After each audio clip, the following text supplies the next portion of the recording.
Tonight, you travel to Arrakis, after the fall of House Atreides. Published in 1965, Frank Herbert's novel places Paul Atreides on Arrakis just after the Harkonnen assault has destroyed his house.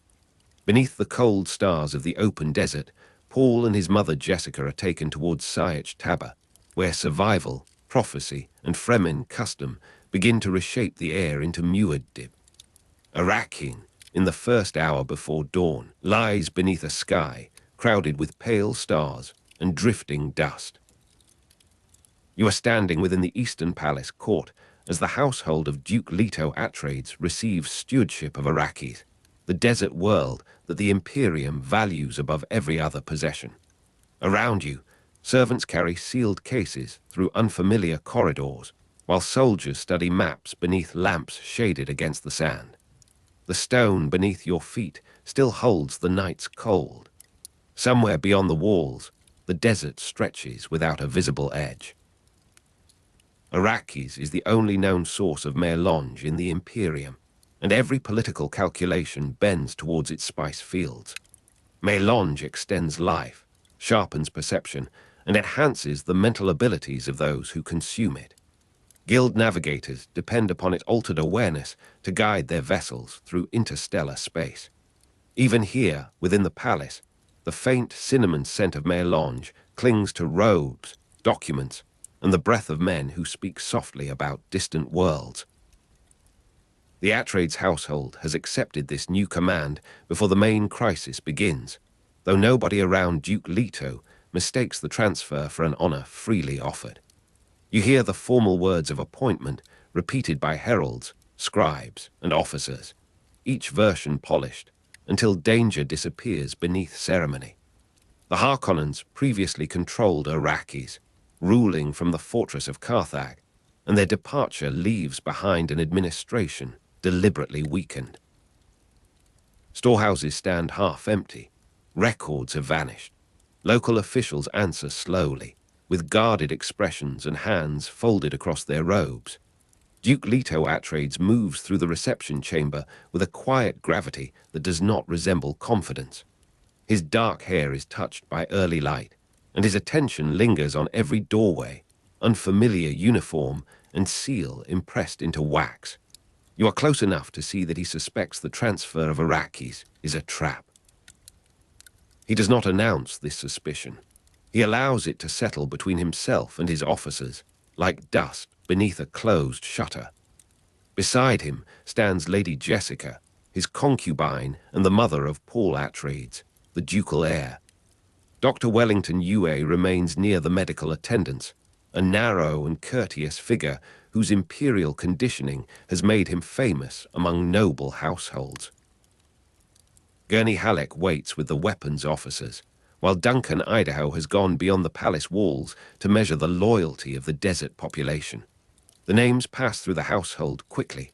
Paul, Jessica, Leto, Yue, Gurney, Duncan. Each one belongs to the fragile order gathering around Arrakis. The palace shutters tremble beneath the first movements of the wind. Dust moves against them in thin, patient strokes, making the wood sound almost like distant rain. Water is issued by measure, and the dry metallic taste of recycled water remains upon your tongue after every cup. The household has brought its own customs, banners, and careful habits, yet Arrakis receives them without acknowledgement. Outside the western gate, workers repair a landing field cracked by heat. You watch cargo haulers lift from the sand in slow clouds, carrying machinery towards the spice depots. Men in stillsuits cross the open ground with their faces wrapped, their movements economical and unreadable. The desert air is cold after sunset and harsh beneath the morning sun, changing its character with astonishing speed. Every surface gathers a fine powder. Every breath seems to contain the memory of distance. Within the palace, the hum of shield generators provides a constant low vibration through the walls. You feel it in the soles of your feet while clerks arrange inventories and officers debate patrol routes. The sound is reassuring because it suggests order, yet the generators are old. and the Harkonnens have left behind more than empty shelves. Their administration has been weakened deliberately, with communication lines interrupted, security posts undermanned, and local alliances quietly purchased or frightened into silence. Duke Leto studies the reports in a room overlooking the northern roofs. The papers describe missing water, altered transport schedules, failing machinery, and spice shipments already promised to the Imperial Court. Each difficulty appears manageable by itself. Together, they form a pattern of preparation. You watch Leto place one report over another, aligning their edges with deliberate care. His expression remains composed, but his suspicion deepens. The Harkonnens have withdrawn from Arrakis with remarkable speed, leaving the Atreides household to occupy its positions before the old authority has truly departed. Their banners have been removed from official chambers, though traces of their colors remain beneath new hangings. Servants lower their voices when the name Harkonnen is spoken. Some have seen Baron Vladimir Harkonnen's men punish entire districts for small acts of resistance. Others remember only the steady arrival of spice profits and prefer not to ask what those profits required. Across the palace courtyard, Paul receives instruction from Gurney Halleck beneath the pale shade of an awning. You see the young heir holding a practice blade while the older soldier circles him with patient severity. Paul is not yet a ruler, and the shape of his future remains uncertain. He has been trained to notice threats before they become visible, but the greatest danger around him wears official seals and speaks through diplomatic language. At midday, Arrakeen becomes bright enough to hurt the eyes. Light strikes the palace walls and returns in hard white reflections, while hot air carries the smell of machinery, spice, leather, and distant dust. The city's alleys remain narrow and shadowed, offering brief shelter to porters, traders, and children. Beyond the inhabited streets, the desert opens beneath a sky without mercy. You feel the heat pressing through your clothing, then notice the faint coolness preserved inside the palace stones. Duncan Idaho returns near evening with sand on his boots and news that the Fremen are not a scattered collection of desperate tribes, as imperial reports have claimed. Their numbers are uncertain. Their intentions are concealed. Their knowledge of Arrakis appears far greater than the administrators of the Imperium understand. You listen while Duncan explains that the desert population does not speak of the Harkonnens as defeated, nor of the Atreides as welcomed. They speak of survival, water, and the long memory of oppression. The imperial political order treats Arrakis as a resource before it recognizes its resident population as a military power. Spice quotas occupy more pages than water rights. Transport schedules receive greater attention than the names of villages hidden beyond the mapped roads. The guild requires mélange. The emperor requires revenue. Noble houses require influence. Yet the people who cross the open desert understand the planet through every grain of sand, every hidden cistern, and every change in the wind. Paul walks through the palace at dusk with Jessica beside him.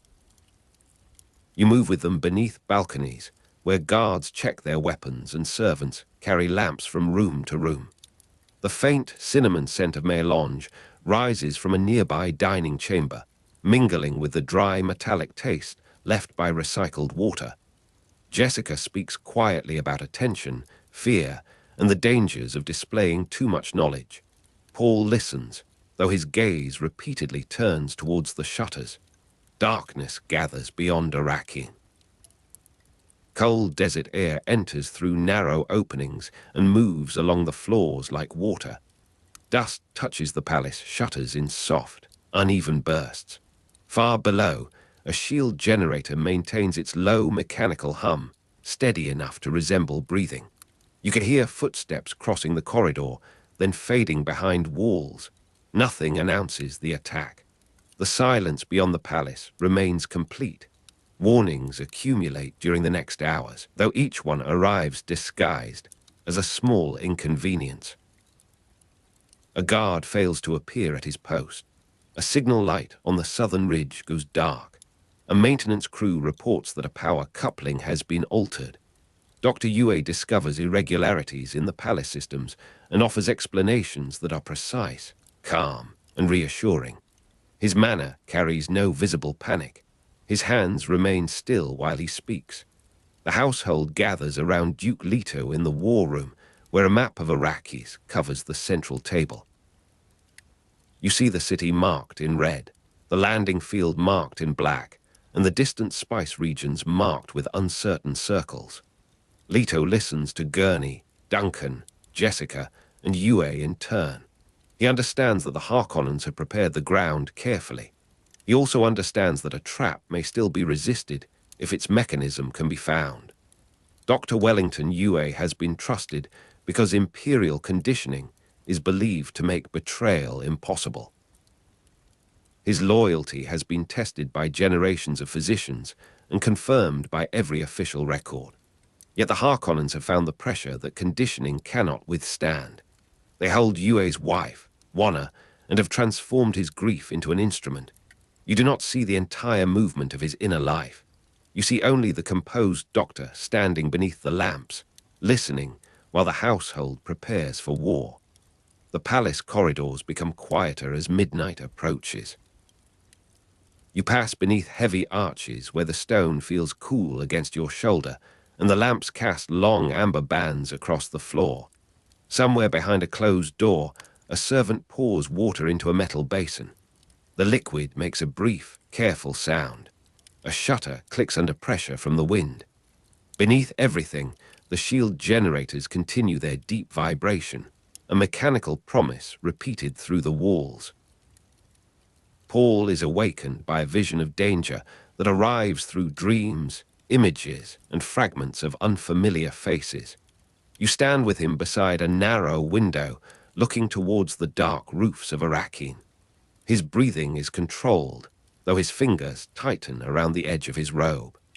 Jessica studies him with concern and restraint.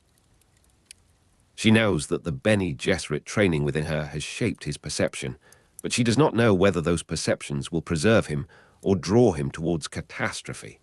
Below the palace, armed men move through service passages. Some wear uniforms belonging to the Atreides household. Others carry concealed weapons beneath borrowed garments. You notice no sudden alarm, because the first stage of the assault depends upon confusion rather than spectacle. The Harkonnens have paid informants, bribed officials, and planted devices in rooms that the Atreides security staff believe secure. Even the architecture seems to assist them. Then the household's defensive systems fail. Dr. Wellington Yue disables the palace shields, communication relays, and warning circuits with knowledge gained through years of service. The hum of the shield generators changes, falters, and disappears. For a moment, the silence becomes larger than the palace itself. You feel the absence in your body before any alarm reaches your ears. The walls no longer vibrate. The doors no longer seem protected. Arrakis lies exposed beneath the open night. The Harkonnen assault begins with fire across the landing field.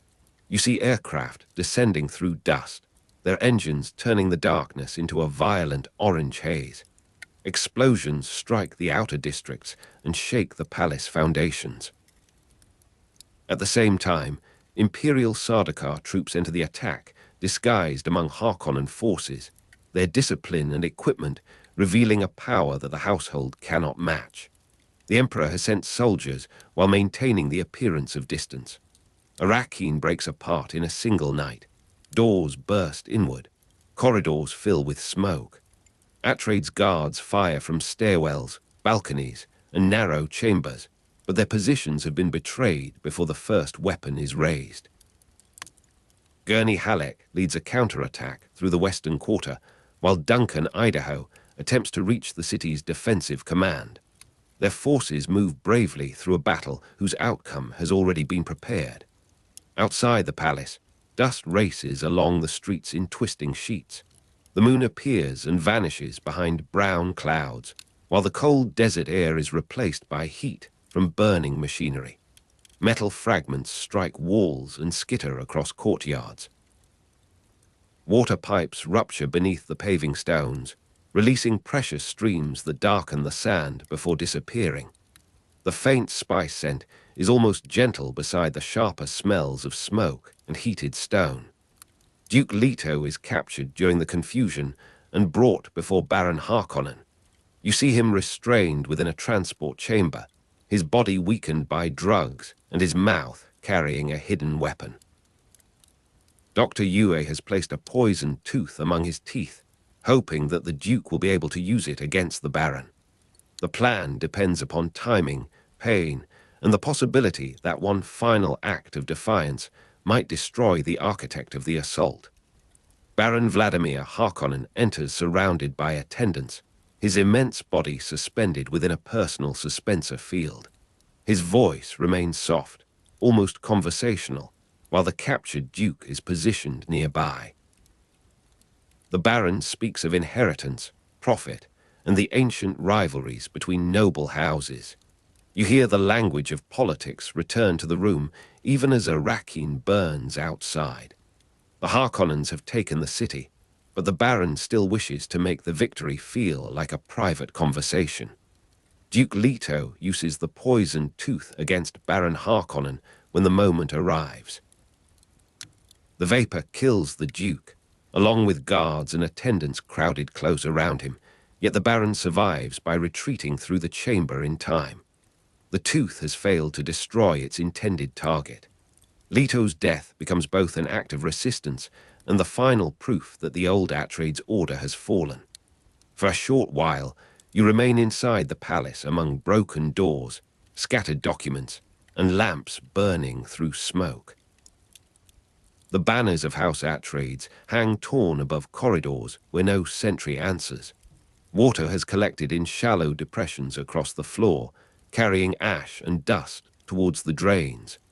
The dry metallic taste of recycled water is replaced by something bitter. Beyond the shutters, Arrakis belongs to the Harkonnens again. Paul and Jessica escape through passages prepared by Dr. Yue before his death.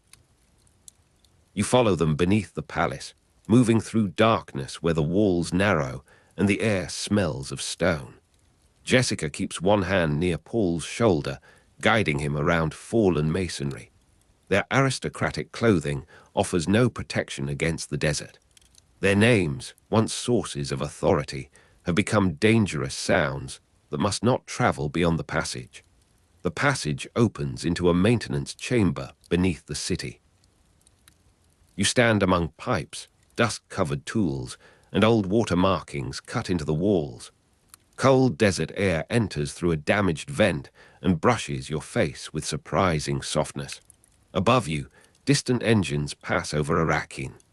Their sound fades across the roofs, leaving only the whisper of sand and the measured breathing of the two fugitives.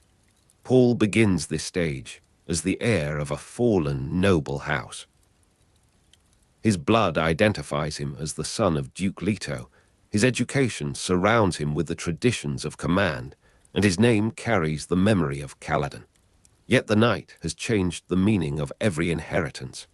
House Atreides is no longer a living court around him. It is a claim, a danger, and a story that must be concealed. Jessica leads Paul through the city's outer edge, while fires continue behind them.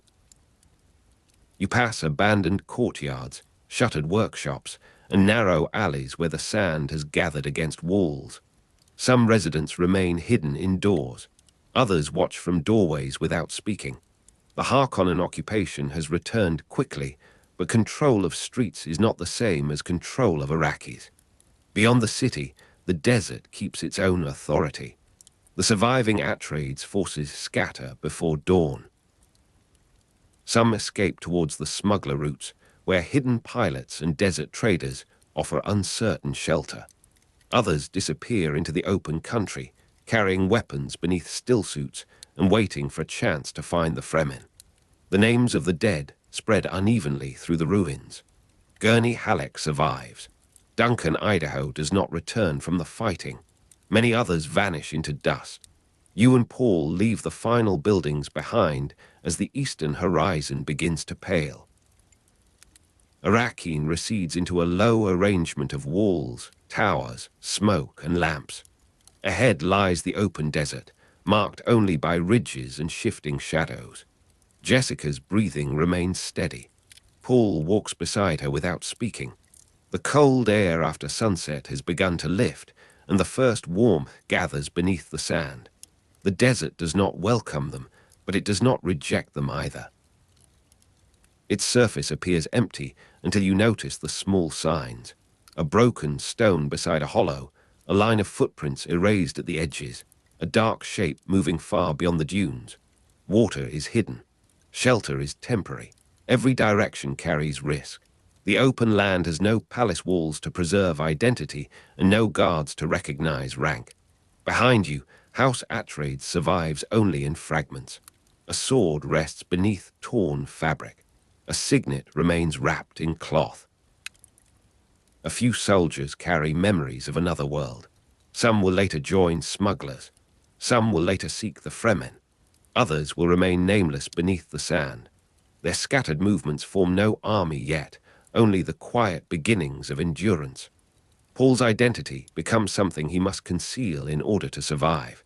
He's still the son of Duke Leto, still the heir of House Atreides, still marked by a history that the Harkonnens believe they have ended. But among the dunes, a name can attract a blade. A title can reveal a weakness. Silence becomes a form of protection. You're walking beside Paul and Jessica now, with the ruined city behind and the immense desert before you. The sand is cool beneath your feet. The wind moves lightly across the ridges. Far away, a faint cinnamon scent seems to rise from the night, though no spice field can be seen. The sky grows pale. The dunes soften. Each step leaves a brief impression. Each impression fills slowly. The desert keeps moving. The wind passes over your face. Jessica's robe stirs beside you. Paul's shadow lengthens across the sand. There is no palace here. No shield generator hums beneath the ground. No guarded door closes behind you. Only the quiet desert remains, wide and cold beneath the fading stars. The pale morning reveals no road, no marker, and no promise that the next ridge will offer shelter. Paul and Jessica continue into the deep desert, carrying the knowledge that every visible horizon may conceal danger. In the novel published in 1965, they are placed here after the Harkonnen coup has destroyed their household and scattered the surviving Atreides. Their flight has carried them beyond the protection of walls, machines, and familiar law. Jessica walks with measured control, placing each foot where the sand will bear it quietly. She is Bene Gesserit trained, skilled in bodily discipline, observation, and the careful management of fear. Paul follows beside her, young in years yet burdened with several kinds of instruction. Bene Gesserit disciplines have sharpened his awareness, mentat reasoning has trained his mind, and aristocratic combat has prepared his hands. Neither of them speaks while dawn expands across the dunes. The desert offers no comfort, but it does offer information, and Jessica reads its smallest changes with the attention of a scholar examining a fragile manuscript. The air grows warmer by degrees, though the sand beneath your fingers still holds the coolness of night. Fine grains collect along the seams of Jessica's robe, while Paul's boots leave narrow hollows on the sloping ground. The Stilton rests behind them, low and dark against the open country. Its fabric walls breathe softly in the wind, flexing inward and outward with a faint, patient motion. Within that shelter, the two fugitives have preserved the moisture their bodies cannot afford to lose. A Stilton is designed for the arid environment, collecting breath, sweat, and vapor rather than allowing them to vanish into the thirsty air. Your palms meet sand that is cold beneath bare hands after nightfall, although the upper surface has begun to receive the sun. Somewhere beyond the nearest ridge, a small stream of grains whispers down a steep face. The stars fade gradually instead of disappearing together. They remain sharp above the unlit desert, for a little longer, bright points suspended over the immense emptiness. Jessica knows that shelter in the desert depends upon more than equipment. It depends upon judgment, and judgment may belong to strangers whose customs are older than the empire that has driven them here. Paul understands the danger in that thought. The desert has become a country ruled by unfamiliar laws, and the people who know those laws may decide whether the fugitives lie. For a time, the pair move without seeing anyone. The distant dunes seem empty, but the emptiness is not absence. It is concealment, patience, and a form of observation belonging to those who have learned to disappear. Jessica notices a faint alteration in the wind. Paul sees a darker line along a crest, then a second interruption, and finally the slow appearance of figures moving with the desert's own rhythm. A Fremen party approaches from the east, arranged in a traveling column that leaves almost no lasting disturbance. Their clothing absorbs the colors of the dunes, and their stillsuits give each body a narrow, deliberate outline. Low voices pass through the column, softened by cloth and distance. You hear no careless laughter, no ringing equipment, and no loose conversation that would waste breath in the open air. The Fremen observe Paul and Jessica before revealing themselves fully. Their attention travels over the stilton, the clothing, the weapons, and the manner in which each stranger stands. At their head is Stilgar, the Naib of Sietch Tabr. Naib means leader, though the title carries more weight than a simple military command, because Stilgar's authority rests upon memory, survival, and the trust of his people. The fugitives understand that the first meeting will not be decided by appearance alone. Custom will examine them, suspicion will test them, and remembered prophecy will give certain details a meaning neither stranger has chosen. Stilgar raises one hand, and the column slows. The Fremen form a quiet arrangement around the two travelers, leaving space between bodies while closing every useful avenue of escape. Dust hangs briefly in the morning light, turning the figures into pale silhouettes. The fabric of their stillsuits shows careful repairs, and the seals around their faces have been maintained with the devotion of people protecting a sacred resource. Jessica studies Stilgar's posture, the position of his hands, and the glances exchanged by those behind him. Her training allows her to notice the order beneath their stillness. Paul watches the same group through another discipline. Mentat reasoning gathers details into patterns, comparing age, rank, weapon placement, and probable intention. The Fremen see something else in him. They see a young man moving with unusual balance, carrying the signs of a trained household while standing beside a mother whose self-command appears too exact for an ordinary refugee. Their suspicion is connected with expectation. The Fremen have been taught that an outsider may come among them, bearing qualities associated with a leader promised through generations of suffering. Long before these events, the Bene Gesserit mission area protectiva planted myths and prophecies on remote worlds. Such stories could shelter a Bene Gesserit in danger, allowing local beliefs to recognize her as someone protected by ancient expectation. On Arrakis, those planted beliefs have entered Fremen memory and become inseparable from the hopes of a people living beneath oppression. Their language gives the expected prophet a name, the Lisan al-Gaib. Lisan al-Gaib means voice from the outer world. The title suggests a figure who comes from beyond the desert and speaks with authority to those waiting for deliverance. The Fremen also use the word Mahdi for the leader who will guide them towards paradise. In their minds, the stranger, the voice, and the guide may overlap, forming a single figure shaped by need. Jessica understands the protection hidden within those beliefs. A prophecy may turn suspicion into reverence, and reverence may open a path through a society that would otherwise reject them. She also understands the danger. If Paul is accepted as the Lisan al-Gaib, he may become vulnerable to expectations larger than his own intentions. The name has not been created by Paul, and it has not been chosen by Jessica. Yet names planted in distant generations can settle upon living people with the weight of law. Stilgar speaks at last, and the Fremen answer him in low tones. The words are unfamiliar in places, but their meaning is clear enough. The strangers must be examined, and the desert cannot be asked to make exceptions. A gesture directs attention towards the Stilton. Another indicates the weapons carried by Paul and Jessica. The Fremen do not approach carelessly, because a desperate traveler may still possess dangerous training. Jessica allows her body to appear tired without becoming helpless.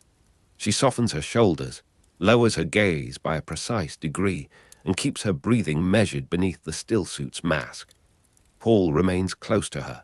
The position is protective, but it is also observant, allowing him to see the circle forming around them and the narrow spaces between individual fighters. The wind crosses the open ground, carrying the dry scent of stone and old dust. It presses against the Stilton until the fabric gives a gentle inward sigh. Your cheek feels the chill left behind by the night, while the sun touches the opposite side of your face. A veil of sand slides over your boots and gathers in the shallow prints. Around the Fremen, weapons remain quiet. Their crysknives are hidden or held near the body, and the silence surrounding them feels more deliberate than peace. A crysknife is not merely a blade. It is a tooth taken from the great sandworm, and its presence among the Fremen carries the authority of ancestry, danger, and ritual. The meeting becomes a negotiation without a written agreement. Stilgar's people must decide whether the fugitives can be admitted, guarded, exchanged, or killed. Jessica knows that politeness cannot replace usefulness. Paul knows that strength cannot be displayed without inviting a stronger answer. Stilgar questions them about their origin and their companions. Jessica answers with care, revealing enough truth to establish their position while protecting details that might weaken them. Paul hears the changing tone of the Fremen around him. Some are curious, some hostile, and others attentive to small signs that may confirm the stories carried through their tribal memory. The group begins to move, taking the fugitives with them rather than leaving them beside the Stilton. Their decision is not generous, and the difference matters. Paul and Jessica walk within the column, surrounded by people who understand the desert as a living field of roots, dangers, and hidden water. Behind them, the shelter becomes a small dark mark. A Stilton can preserve moisture, but it cannot guarantee belonging. The fugitives carry their remaining water, their concealed fear, and the uncertain protection of prophecy. By midday, the light has become almost white. The dunes lose their morning softness, and every exposed surface reflects heat into the air. The traveling column keeps its pace. Each Fremen moves economically, conserving water, strength, and speech, while the strangers learn that endurance is also a language. Paul's awareness begins to strain under the accumulation of impressions. The open desert offers too much space for ordinary sight and too many concealed meanings for ordinary judgment. Jessica watches him without appearing to watch. She sees the tension gathering around his mouth and recognizes the dangerous mixture of youth, grief, and controlled anger. The Fremen do not give him time to settle. A man named Jarmis comes forward from among them, carrying himself with the confidence of a warrior whose place has been earned through repeated danger. Jarmis regards Paul with contempt sharpened by uncertainty. The young stranger has been accepted into the column, yet no one knows whether he is a guest, a prisoner, or a sign from the outer world. The dispute begins with words, but words soon reveal the limits of custom. Jarmis believes Paul has not demonstrated the right to stand among armed Fremen. Stilgar listens as the surrounding warriors speak. His authority requires him to balance practical safety against the demands of honor, because a society built in scarcity cannot ignore an insult that threatens its order. Jarmis calls for a challenge. The cry is repeated through the group, and the column changes shape around the two men. What might have become an immediate execution is transformed by formal custom into a crysknife duel. The decision gives Paul a chance to live, though it also places him inside obligations he does not yet understand. The circle opens upon a flat portion of sand. Fremen step backwards until enough room remains for movement, then stand with their faces turned inwards. Jessica is kept outside the circle. Her expression remains composed, but her attention follows every detail of Paul's stance and every movement of Jarmis's shoulders. The sun lowers slightly, and the heat begins to withdraw from the upper air. The sand remains bright, but a cooler current moves along the ground. Jarmis draws his crysknife. The blade leaves its sheath with a dry rasp, a sound as thin as a reed rubbed between careful fingers. Paul's hand closes around his own weapon. He has received aristocratic combat training, but this is not a courtly contest, and the desert does not recognize the rules of noble schools. The crysknife in his hand seems lighter than expected. Its pale surface catches the sun, and its edge remains close to the body rather than extended in theatrical display. The Fremen watch for decisiveness. In their world, hesitation can have social consequences as serious as physical ones, because uncertainty endangers the group that must respond to it. Paul circles slowly. His instruction in Bene Gesserit disciplines helps him govern breath and muscle, while Mentat reasoning measures distance, timing, and likely intent.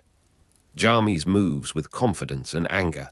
He has fought in the desert, where the ground shifts beneath the feet, and every exchange is shaped by limited water and immediate consequence. The first contact is brief. Metal touches metal, and both men withdraw before the blades can settle into flesh. Paul feels the difference between instruction and experience. A lesson can prepare the body, but only the moment itself reveals what fear will attempt to do.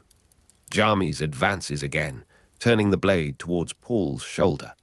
Paul avoids the strike by a narrow margin, feeling displaced air against his sleeve. No one in the circle speaks. The silence gives every movement a public meaning, and Paul's restraint begins to look like uncertainty. Jessica knows that Jarmis is not merely trying to kill him. He is trying to force Paul into the emotional shape expected of a challenger, where anger proves presence and hesitation admits weakness. The Fremen expectation surrounds the duel. If Paul is the listen Al Gabe, each motion becomes a sign. If he is only an outsider, defeat may confirm the wisdom of suspicion. Paul's thoughts divide into layers. One part follows the blade, another estimates the circle, and another remembers Jarmis's voice, weight, and rhythm. His Bene Gesserit training notices the slight imbalance in Jarmis's left leg. His Mentat training identifies the repeated pattern in the warrior's attacks. The opening appears and disappears. Paul does not take it immediately, because killing Jarmis remains difficult to imagine even when survival demands it. Jarmis misreads the pause as fear. He steps forwards with greater force, committing himself to a cut that carries his weight beyond the point of easy recovery. Paul turns aside. His body moves before thought can name the action, and the crysknife enters beneath Jarmis's guard. For a moment, the circle remains unchanged. Jarmis stands upright, his eyes fixed on Paul, while the blade rests between them. Then the warrior's strength leaves him. He falls onto the sand, and the surrounding Fremen lower their faces in a silence containing neither celebration nor surprise. Paul has killed Jarmis. The act begins his painful entry into Fremen society, though nothing about it feels like triumph.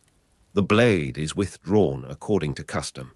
Blood darkens the sand, sinking into grains that will soon be scattered by wind and passing feet. Jessica sees the change in Paul's face. He has survived, but survival has become inseparable from a death that will follow him through every room of Sietch Tabr.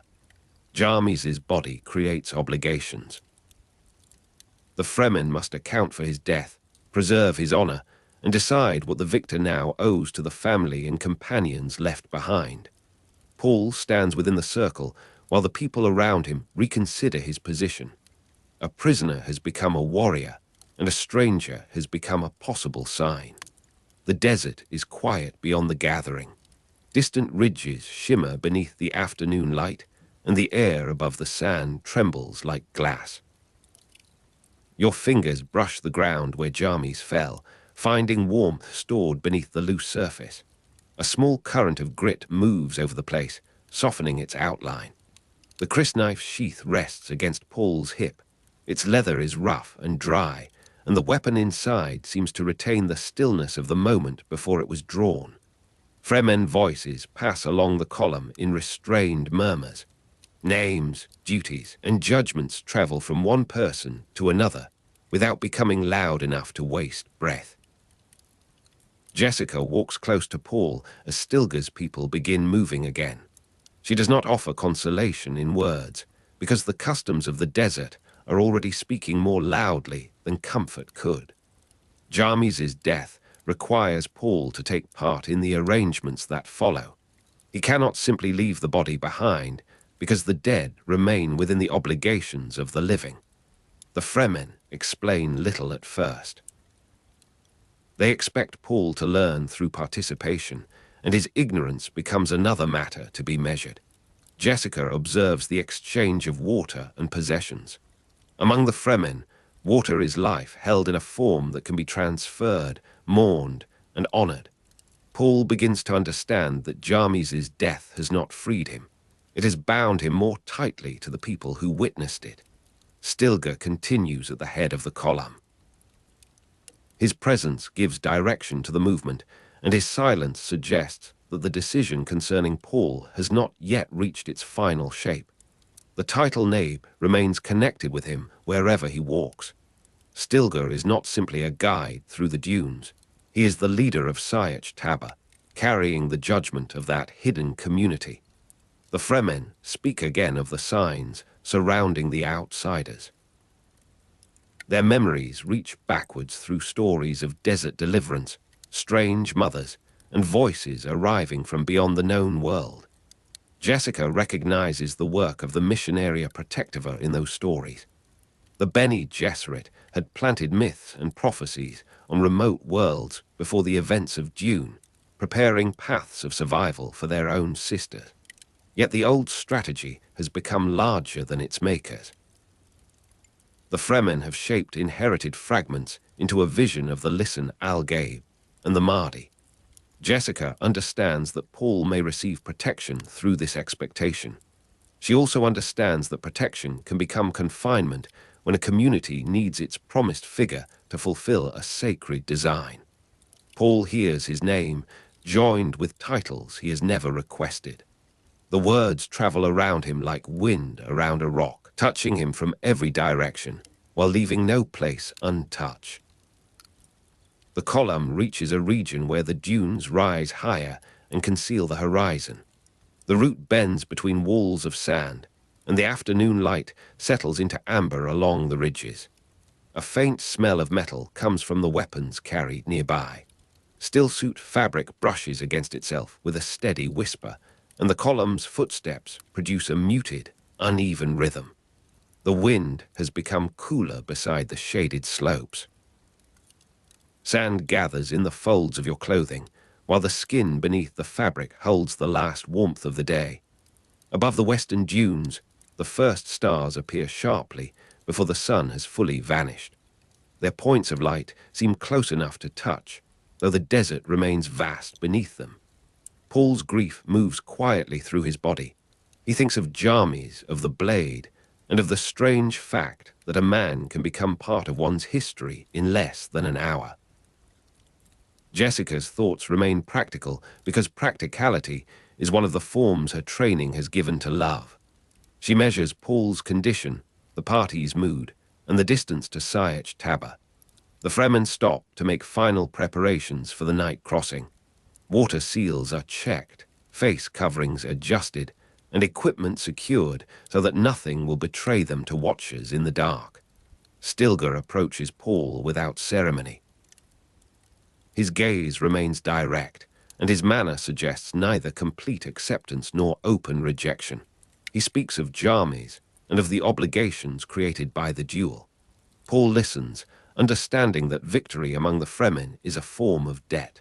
The words surrounding the dead warrior are not soft, but they are not cruel. They give Jarmis a place within memory, and they give Paul a place within responsibility. Jessica stands nearby, silent beneath her veil. She knows that every answer Paul gives will influence the way Sietch Tabr understands him. The journey resumes beneath a sky, now dark enough for the stars to dominate.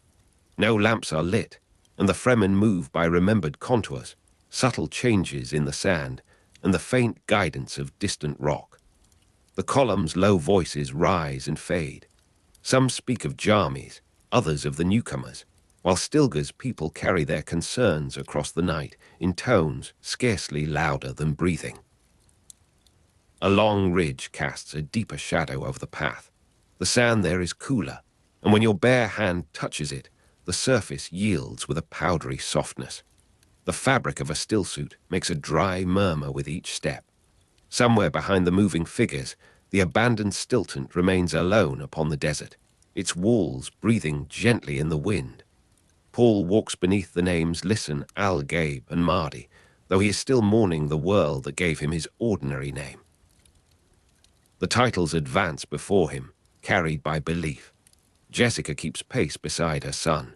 She understands that their escape from the Harkonnen coup has brought them nearer to safety and nearer to a new kind of peril.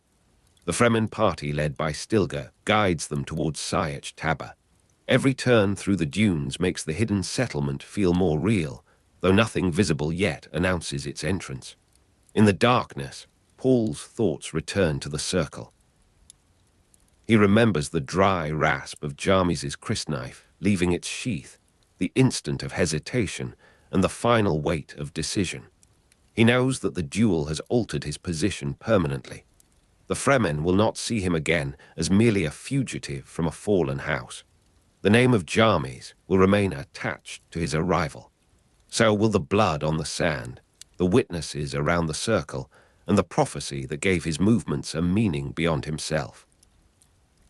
The night air moves across your face with a clean, mineral coolness.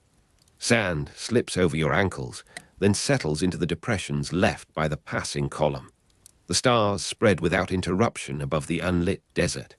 Their arrangement appears ancient and indifferent, while the small human procession below carries its fragile burdens forwards. In the distance, a low sound travels through the dark, perhaps a call between hidden watchers or the muted movement of stone beneath a shifting dune. No palace waits beyond the next rise. No shield generator hums below the ground, and no guarded door closes behind the travelers. There is only the desert, the column, the remembered dead, and the concealed refuge of Sietch Tabr. Around them, the wind continues its patient work. Stilgar walks ahead as Nabe, leading his people through a country that reveals itself only to those who have learned its signs. Paul and Jessica follow under his authority. The mother and son move closer to Sietch Tabr beneath the weight of a name they did not create. The Listen Al-Gaib belongs to Fremen hope, while the Mardi belongs to their longing for paradise. Jessica carries the knowledge that such hope may save them. She also carries the fear that Paul may be consumed by the role others have prepared for him. Paul carries Jarmis's death into the night. His victory has opened a path, yet the path is lined with duties, expectations, and the quiet grief of becoming necessary to strangers. The column descends between two dark dunes. The wind falls away, and the surrounding silence deepens until even footsteps seem to belong to the sand rather than to human beings. Ahead, a concealed entrance waits beneath the night. Its presence is known first through the altered movement of Stilgar's people, then through a narrow breath of cooler air. The fugitives have not reached safety. They have reached the threshold of a society that will ask them to live according to its customs. Beyond that threshold lies Sietch Tabr, and within it lie water, shelter, mourning, suspicion, and the first uncertain shape of belonging. The concealed entrance opens without ceremony, and you pass beneath the stone into the cool passages of Sietch Tabr. Stilgar leads the way, while Paul follows in the silence of a man carrying more than his weapons. Jarmis is dead behind him, yet Jarmis's name travels ahead through the settlement, attached to the stranger who defeated him. The death has not ended an obligation, it has created one. Cool stone presses the heat away from your skin as the passage narrows around you. Lamps burn in shallow niches, their small flames reflected in blue-within-blue eyes that turn quietly towards Paul.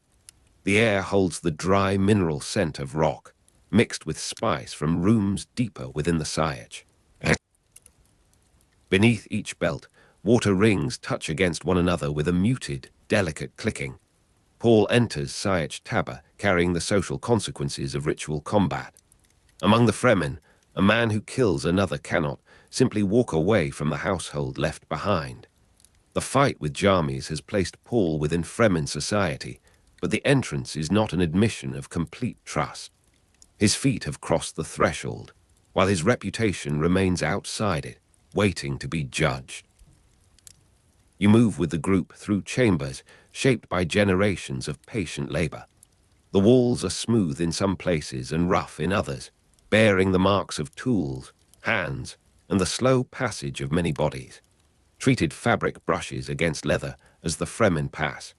Stillsuits rustle softly, their seams and tubes arranged with the careful precision of garments designed to preserve life drop by drop.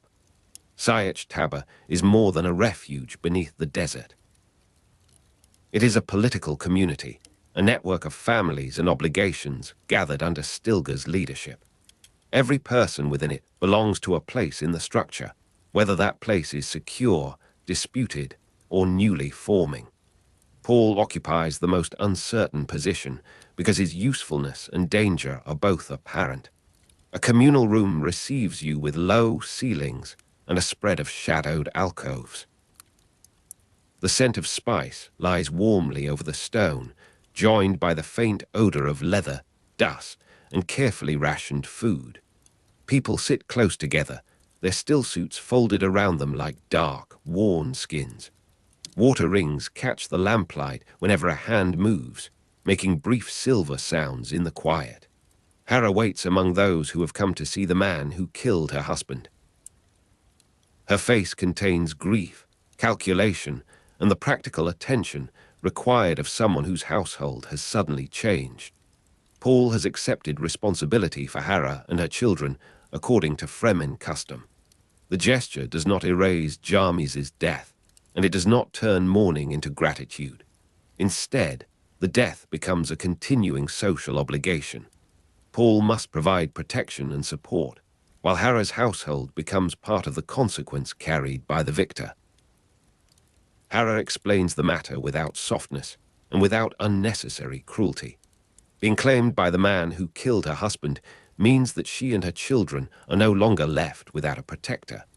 The arrangement is personal, but it is also communal.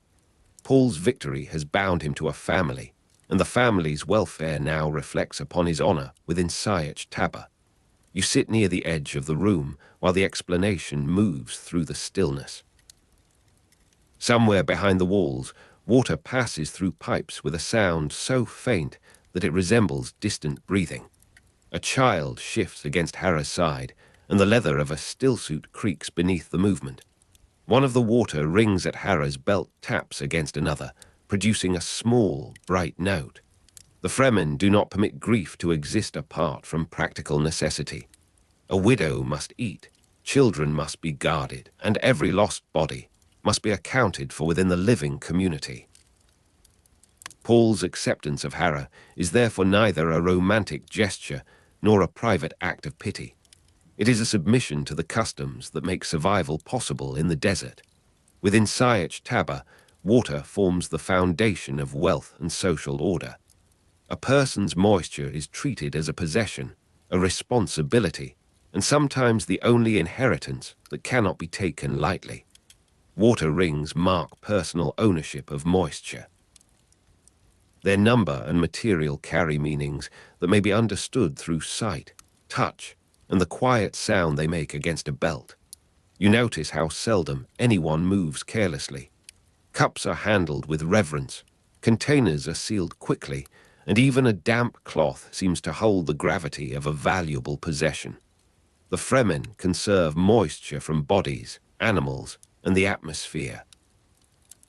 Their culture has been formed by the knowledge that every living thing contains a small reserve worth protecting. Stillsuits collect and recycle perspiration, breath, urine, and other bodily waste. What another society might discard becomes part of the carefully measured circulation that keeps Sietch Tabr alive. Paul is learning that restraint is not an occasional virtue here. It is the ordinary shape of existence, expressed in clothing, speech, architecture, marriage, mourning, and the smallest movement of a hand. The lamplight rests along the stone floor in narrow bands. Dusk gathers in the corners, though the passages are clean, and the shadows seem to preserve the warmth of bodies that have recently passed. Spice has entered the room from the food, the air, and the people themselves. Its bitter sweetness lingers in the throat, while treated fabric gives off the dry scent of oil and leather. Fremen eyes shine wherever the lamps reach them. Prolonged exposure to melange has turned their eyes blue within blue, so that the pupils and the surrounding color appear to merge.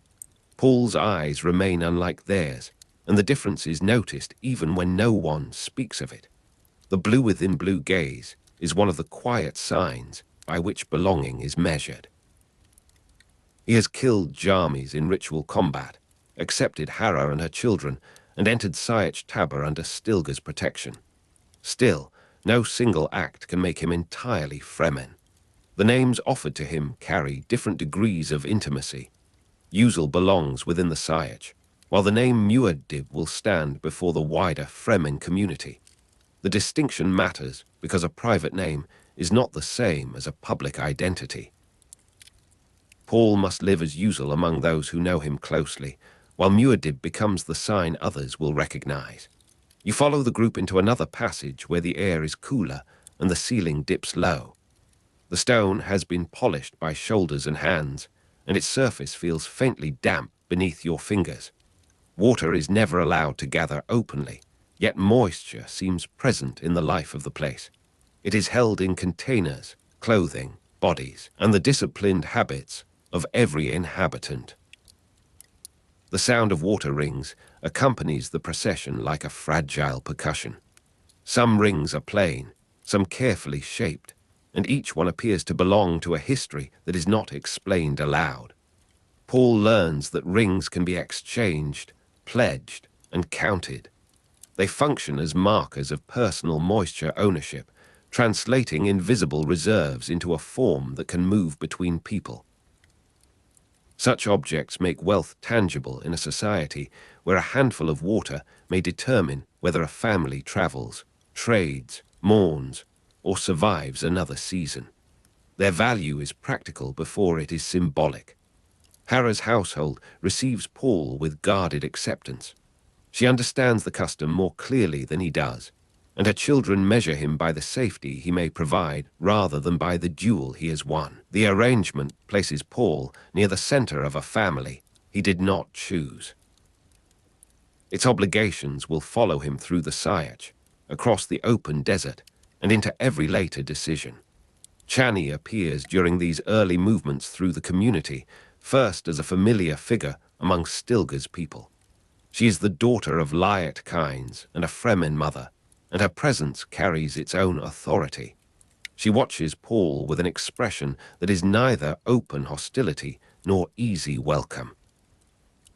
Her attention seems shaped by knowledge of the desert, family memory, and the need to judge carefully.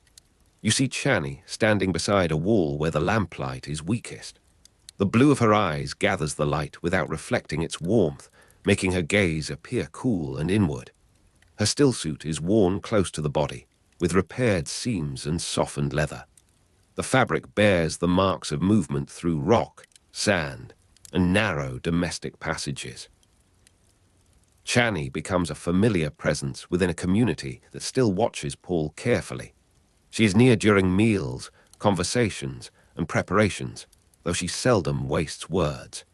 The familiarity grows through repetition rather than declaration.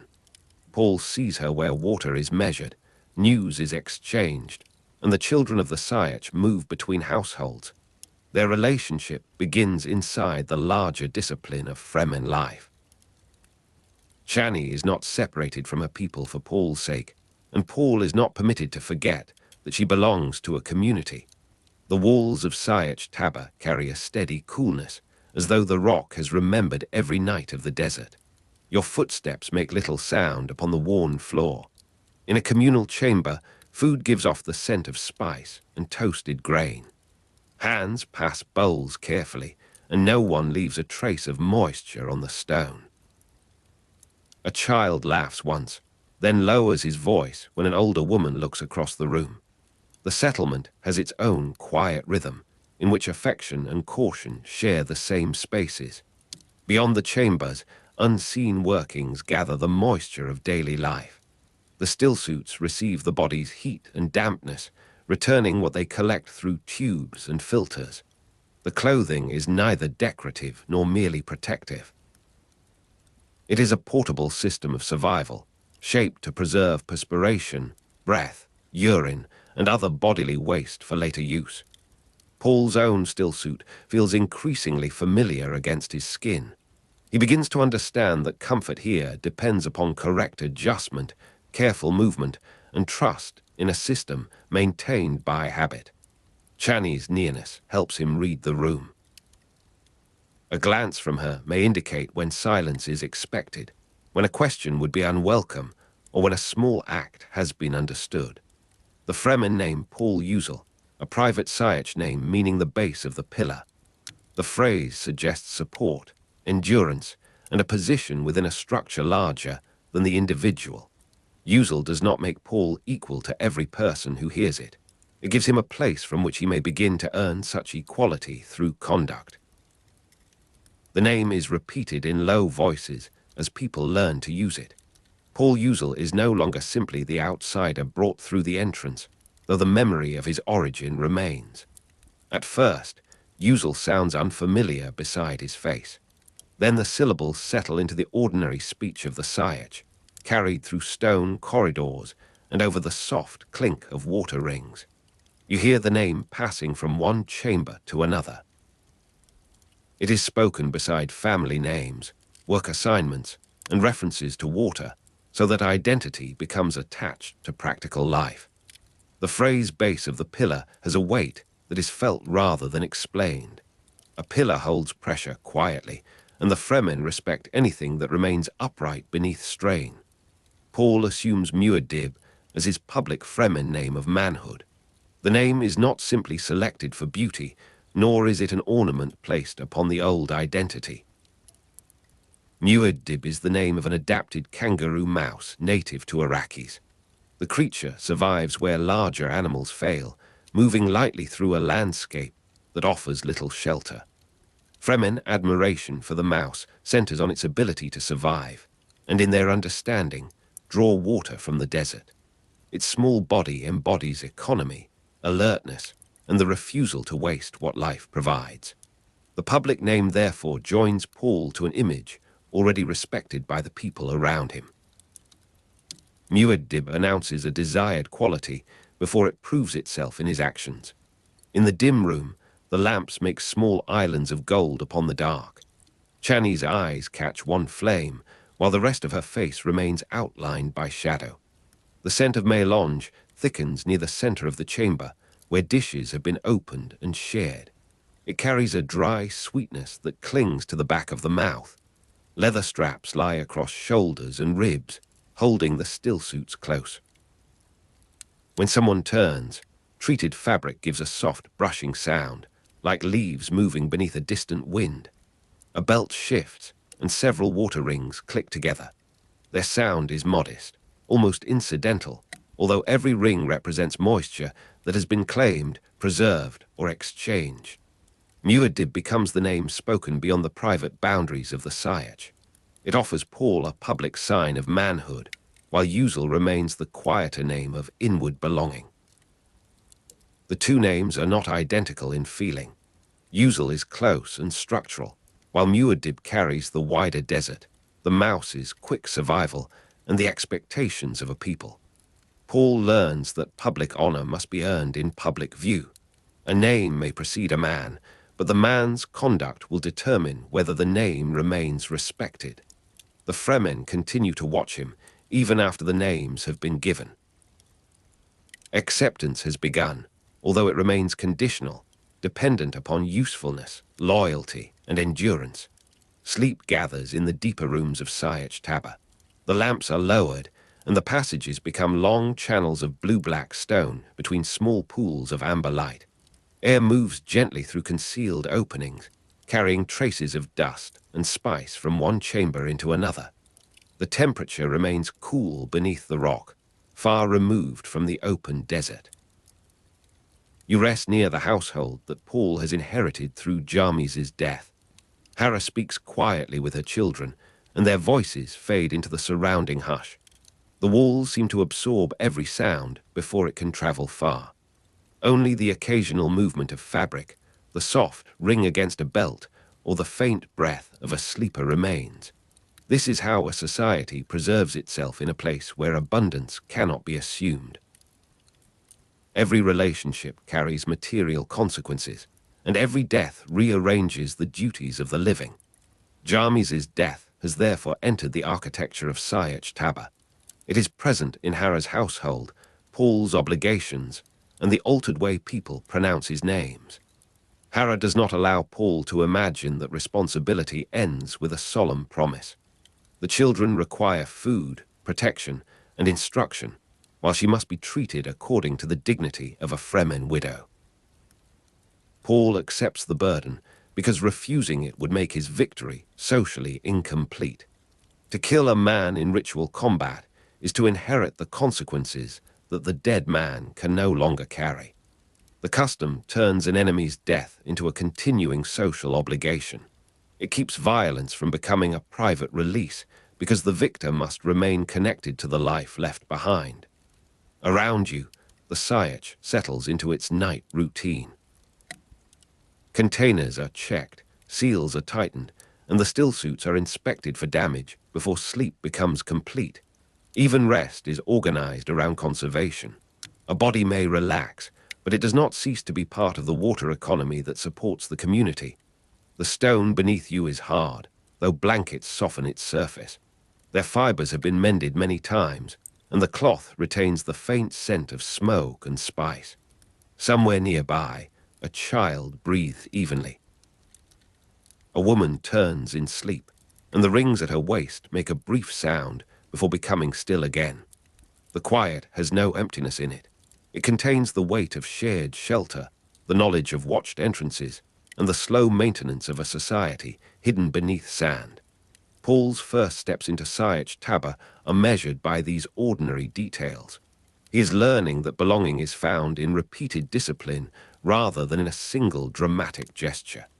Chani remains part of that lesson. As the daughter of Liet kinds and a Fremen mother, she carries histories that Paul cannot yet possess. Her knowledge of the people gives her an ease among them that he lacks. She can enter a room without explaining herself, while his presence still invites silent questions. Over time, Chani becomes Paul's Fremen partner. The relationship develops beside the customs of the Sietch, within the limits of water, family, loyalty, and communal expectation. Nothing about their closeness removes Paul from responsibility. Instead, it draws him more deeply into the obligations that surround every Fremen household. A cooler current passes through the passage and touches your face. It smells faintly of stone, old leather, and the mineral dryness of water kept behind sealed walls. The surface beneath your palm is smooth where countless hands have guided themselves through darkness. In a few places, shallow scratches mark repairs made after movement or disturbance. Lamplight reaches the passage in broken fragments. Blue eyes appear briefly within it, then withdraw as people continue towards their sleeping chambers.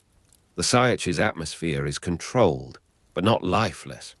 Breathing bodies, warm fabric, muted speech, and the persistent scent of spice give the underground rooms a dense human presence. Even the darkness appears inhabited. It rests upon shoulders, gathers in doorways, and deepens around the mouths of passages leading towards water stores and council spaces. The political community under Stilgar's leadership is sustained through this mixture of authority and participation. Each household depends upon the others, while each person remains accountable to the whole. Paul sees that Stilgar commands more than a band of fighters. He governs access, movement, marriage, water, and the difficult balance between mercy and necessity. The settlement is called Sietch Tabr, and the name begins to acquire a second meaning for Paul. It is not merely where he sleeps, but where his obligations are being arranged. Water is counted in silence before it is spoken of aloud. A vessel is lifted, weighed, and returned to its place with the care given to a sleeping animal. A pair of water rings rests on a folded cloth. Their surfaces are worn smooth by touch, and the metal carries a dull gleam beneath the nearest lamp. The rings may mark personal moisture ownership, but they also allow exchange between people. They can pass from one hand to another when duty, debt, marriage, or mourning requires it. In this economy, a gesture can be as precise as a written record. The sound of a ring touching a belt may announce a transaction that needs no further explanation. Paul studies these customs with the concentration of a man learning a new language. The lessons are not given in order, and many meanings arrive only after he has made an error. Chani sometimes corrects him with a glance or a brief word. Her guidance is practical, and its restraint prevents instruction from becoming indulgence. The blue within blue eyes around him remain a reminder of mélange and adaptation. Paul has entered the Sietch, but his body still carries signs of another world. Sietch Tabr continues beneath the sleeping desert. The rock holds back the vast pressure of sand, while narrow channels guide air, movement, and moisture through the hidden settlement. You lie beneath a blanket whose coarse weave catches lightly against your sleeve. The cloth is dry, warm from another body, and faintly scented with the spice that surrounds everything here. A lamp has been turned low, leaving its wick to glow like a small ember. On the far wall, the light trembles whenever someone passes beyond the chamber. The scent of treated fabric mingles with perspiration captured by the stillsuits. Nothing is wasted, and nothing is entirely separate from the cycle of the community. A distant cough is followed by the gentle movement of water through a concealed pipe. The sound is so quiet that it seems to belong to the stone itself. Paul's old identity has not vanished, though the Fremen names now rest upon him. Paul Uzel and Muad'Dib occupy different places within the same person. Uzel, the base of the pillar, belongs to the inner life of the Sietch.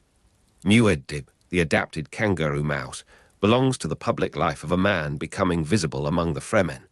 The names are repeated because repetition makes them usable. Paul hears them in warnings, introductions, instructions, and small remarks made, while others assume he is not listening. Yet repetition does not guarantee acceptance. The Fremen may call him Uzel and Muad'Dib while continuing to test whether his loyalty is more than necessity. His conditional welcome is most evident in the spaces between words. People offer him food, but watch his hands. They provide shelter, but remember his foreign origins. Chani understands this balance. Her presence gives Paul companionship, although it also places him nearer to the expectations of the community he is trying to enter. Morning comes, without sunlight, reaching the chamber. A change in the movement of people announces the new day, followed by the preparation of food, clothing, and water. The passage feels cooler than before, and the stone carries a faint dampness where air has traveled from the hidden reservoirs. Spice remains in the walls, as persistent as memory. Stillsuits are adjusted one fastening at a time. Leather pulls across the ribs, treated fabric settles against the skin, and tubes are checked before anyone approaches the desert. Water rings click softly as belts are secured. The sound moves through the chamber in scattered notes, a quiet confirmation that personal reserves remain accounted for. Hera prepares her children for the day, and Paul assists where he can. His new responsibility is made real through small tasks rather than formal ceremony. He has not become Hera's husband, nor does the custom require that transformation. He has become the protector responsible for the household of the man he killed. That distinction matters within Fremen society. The obligation preserves order by ensuring that violence does not leave dependents abandoned in its wake. Paul's role will be observed over time. If he provides what is required, Jarmis's death may become part of his respected history. If he fails, the same death may define his disgrace. You pass through a chamber where the floor drops gently towards a central space. The architecture guides footsteps without signs, and the arrangement seems understood by everyone who has grown up beneath the rock. Low voices drift around you, softened by walls and hanging fabrics. The air tastes of spice and dust, while a faint metallic note follows the water rings. Faces emerge and disappear in the dimness. Blue within blue eyes catch the lamps and hold them for a moment, creating the impression that the darkness is quietly awake. The Sietch contains no broad horizon, yet it does not feel cramped. Its passages open into rooms. Rooms lead to courtyards beneath stone, and every space carries a remembered purpose. A hand brushes the wall as its owner walks. Another hand closes around a water container, and the container is returned immediately to the person who had entrusted it. This attention to boundaries gives Sietch Tabr its calm. Nothing is casual because every object, body, and entrance belongs to a system that has learned the cost of carelessness. Paul begins to understand why the Fremen admire the Muad'Dib mouse. The animal survives not through size or abundance, but through adaptation, patience, and its ability to draw water from scarcity. The name Muad'Dib therefore carries a promise that Paul must fulfill. It asks him to become light in movement, exact in judgment, and capable of endurance beneath pressure. Paul Uzel remains the private name spoken by those nearest to him. It binds him to the pillar of the Sietch, Hera's household, and the community under Stilgar. Muad'Dib becomes the public name heard across the wider Fremen world. It announces a manhood that has been recognized, although recognition still waits upon proof. The two names settle over Paul as he moves through the rooms. Neither is a disguise, and neither is complete without the conduct that gives it meaning. Chani walks beside him for part of the morning. Her eyes remain blue within blue, and the light from the lamps makes their color seem deeper than the surrounding stone. She speaks of ordinary matters, of routes through the Sietch, of the placement of water, and of people whose names Paul must learn. Her tone is quiet and unceremonious. Their companionship grows through shared movement. Paul begins to know the pace of her steps, the way she pauses before a doorway, and the slight change in her attention when Stilgar enters. The relationship is still new, but the community has already begun to notice it. Fremen life leaves little room for private acts, entirely detached from public consequence. Chani's connection to Liat kinds gives her a place within memories of ecological transformation and desert knowledge. Her Fremen mother gives her an equally strong belonging among the families of Sietch Tabr. Paul approaches her through both histories, aware that he carries none of them as birthright. His position depends upon how carefully he listens, serves, and remains present. The stone passage opens towards a chamber where light falls from several lamps at once. Dust hangs above the floor, turning the brightness soft and pale. The scent of spice is stronger here, rising from shared food and garments worn through many desert journeys. It settles over the room like a warm, dry veil. Stillsuit fabric makes a faint whisper whenever someone reaches for a bowl. The material is supple from use, but it seems remain firm and carefully repaired. Around the walls, belts rest against hooks, each bearing rings that identify small reserves of personal moisture. The objects glint when bodies move between the lamps. No one drinks hurriedly. Water is received, tasted, and consumed with the solemn concentration of a ritual, even when the quantity is small and the need is ordinary. The Fremen organize life around restraint rather than abundance. Their deepest customs arise from recognizing that survival depends upon limiting desire before desire becomes waste. Paul sees that the lesson applies beyond water. Speech, movement, food, affection, and anger are all measured according to their effect upon the community. This restraint does not make the Fremen empty or cold. It allows warmth to be preserved, directed, and shared without endangering the balance that supports everyone. Hara's children remain close to her, yet they no longer recoil when Paul enters the room. Their cautious acceptance is a small sign, more meaningful than any proclamation. He has begun to carry their needs in his thoughts. Jarmis's widow and children are no longer an abstract duty, but part of the daily landscape of his new life. The obligation changes the meaning of victory. Paul can no longer regard the duel as an isolated event because its consequences have followed him into the rooms of Sietch Tabr. Stilgar observes these developments without offering easy approval. His leadership depends upon seeing beyond individual intentions towards the stability of the entire political community. The Fremen leader permits Paul to remain, but permission is not surrender. Sietch Tabr provides shelter while continuing to measure the stranger within its walls. A narrow draft moves across your face as the group leaves the communal room. It carries a cooler scent, touched by mineral water and the faint bitterness of spice. The passage floor slopes beneath your feet, and the walls narrow until shoulders nearly brush the stone. Fabric touches rock softly, producing a sound like a hand drawn across dry paper. A single lamp flickers in a recess. Its light catches the edges of water rings, then slides across a row of faces whose blue eyes remain fixed upon the newcomers. From somewhere above, sand shifts over the roof of the Sietch.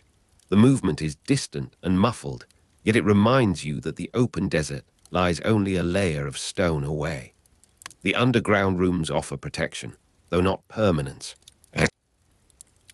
Every wall has been shaped with the knowledge that sand, heat, and time are patient forces. Paul's first days inside Sietch Tabr are therefore days of instruction. He learns names, pathways, gestures, rules of water, and the precise obligations created by Jarmis's death. He is called Usul in the inward spaces of the community. The name places him at the base of a pillar, where strength is useful only when it supports others. He is called Muad'Dib when the public identity of manhood is required.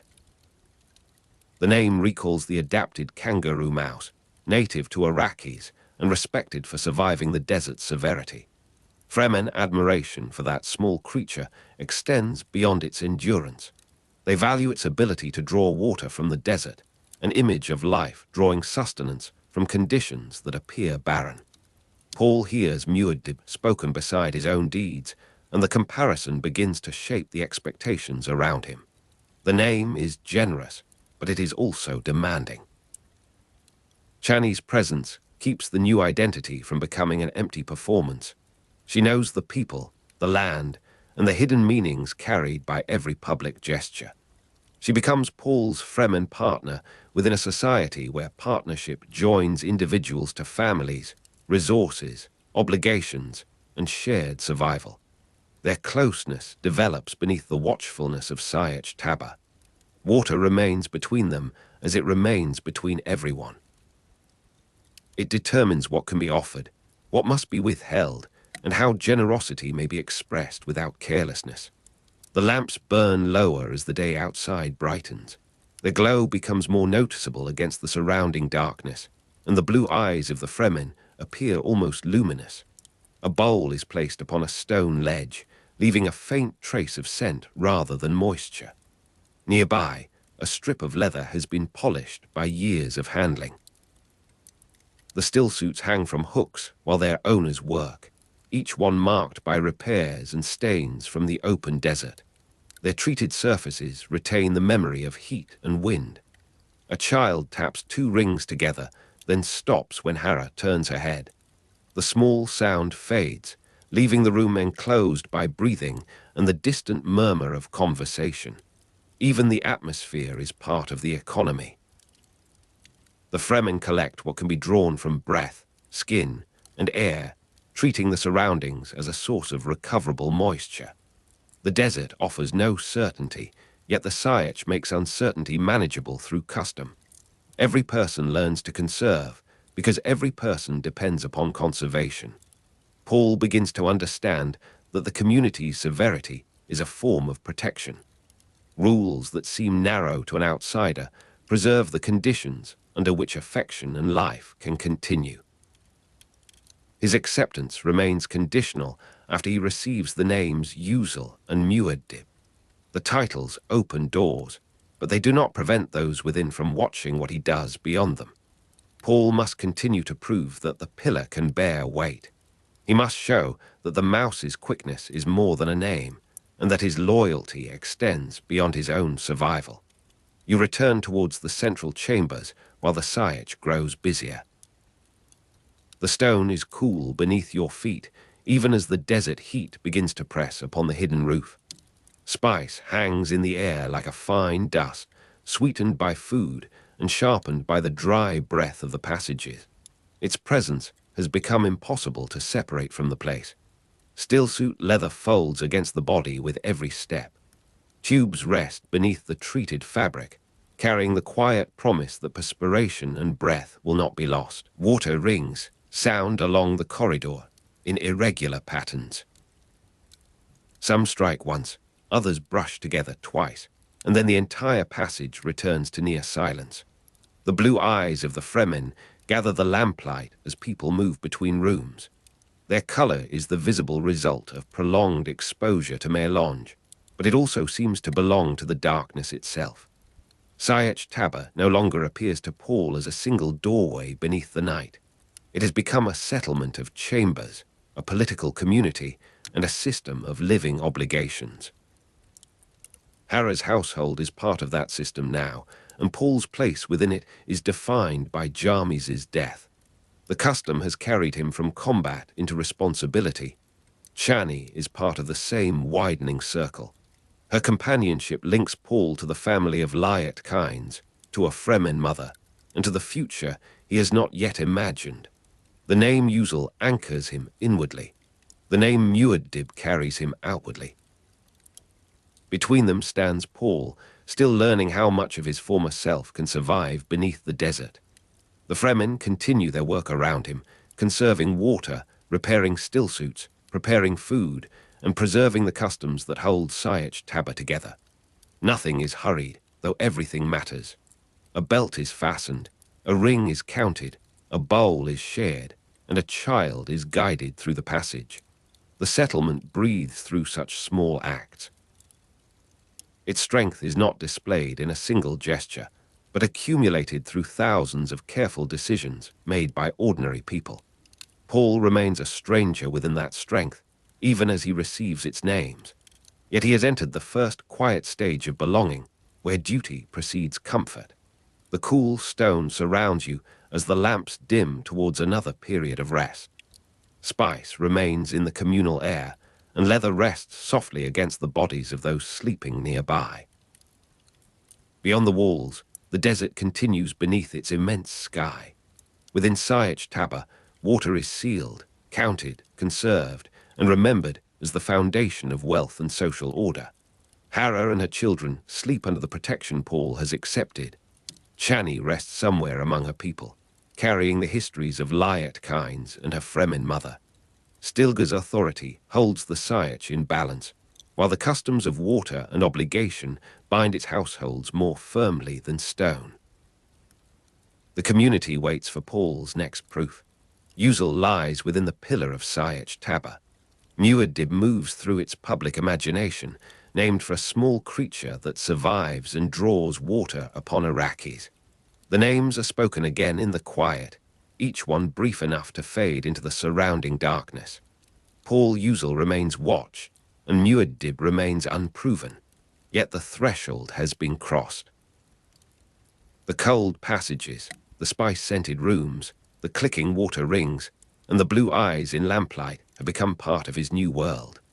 Under the stone, among the people of Sietch Tabr, Paul begins to understand that belonging is not granted once.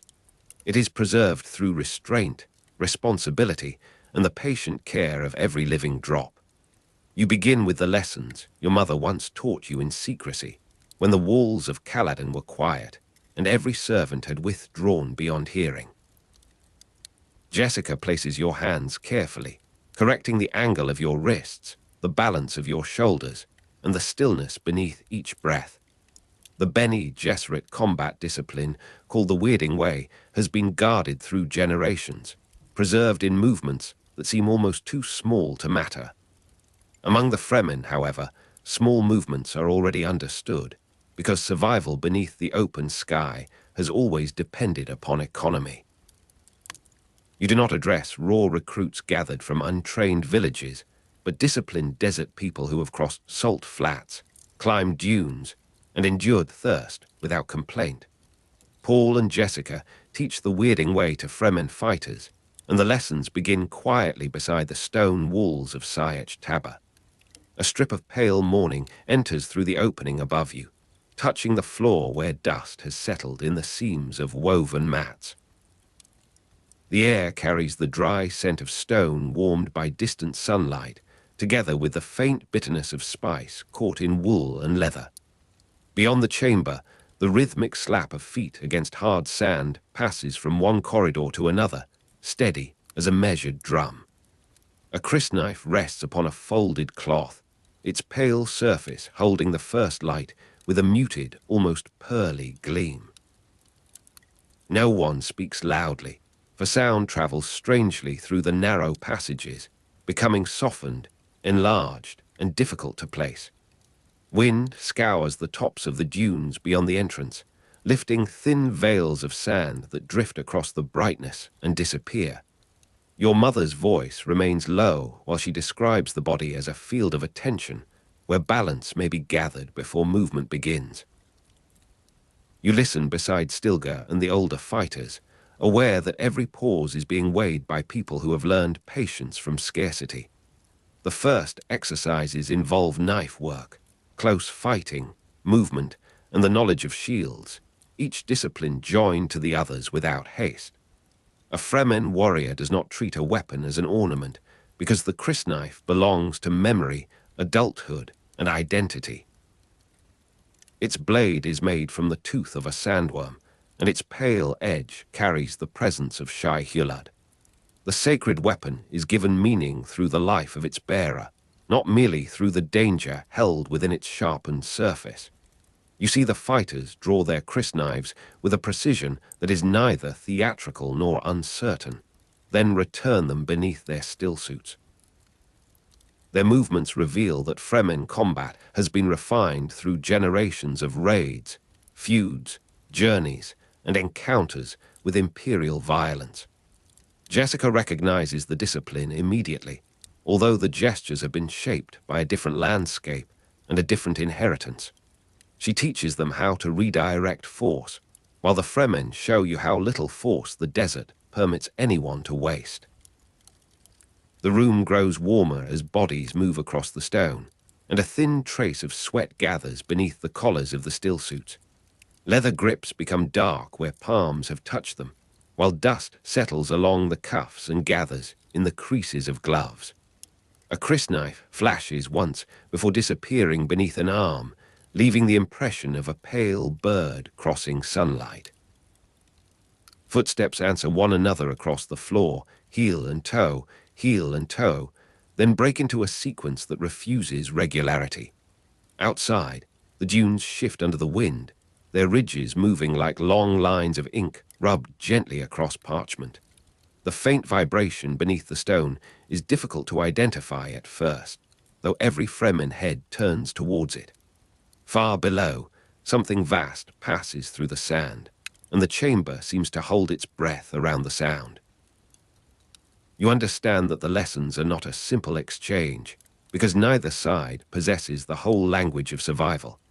Paul teaches the Fremen methods that may help them challenge Harkonnen forces, while the Fremen teach Paul how Arrakis receives every careless gesture. Your mother's training gives you speed, awareness, and control, but the desert adds a knowledge that cannot be learned within palace walls. You learn to read the surface of the sand as another person might read a face, noticing disturbed grains, altered shadows, and hidden pressure. The Fremen fighters have no need to be told that the desert is already their instructor because they have studied it since childhood. Their exceptional survival skills existed long before Paul arrived, and no prophecy can claim credit for the knowledge held in their hands. Their water discipline, still suits, concealed routes, and quiet movement across open ground form an education older than House Atreides. Around you, the training chamber narrows into a corridor of shadow, where lamps burn behind translucent coverings of woven fiber. The light does not fall evenly, and each figure appears for a moment before fading into the brown-gold darkness. Cool stone touches your back when you rest between exercises, while the air near the entrance brings a sharper breath of desert cold. Fine spiced dust has collected in the seams of your gloves, and its scent rises whenever your fingers close around the hilt. The texture is dry and faintly oily, clinging to the skin beneath the fabric even after the gloves have been removed. From a distant passage comes the soft clicking of water rings, followed by the muted movement of people carrying sealed containers. The sound makes every lesson feel connected to the preservation of life, since each gesture occurs within the limits of water. Even the stillness between attacks is measured against that understanding, as though wasted motion were a form of thirst. You begin to move in the rhythm the Fremen use upon open sand, avoiding the regular patterns that might attract a worm.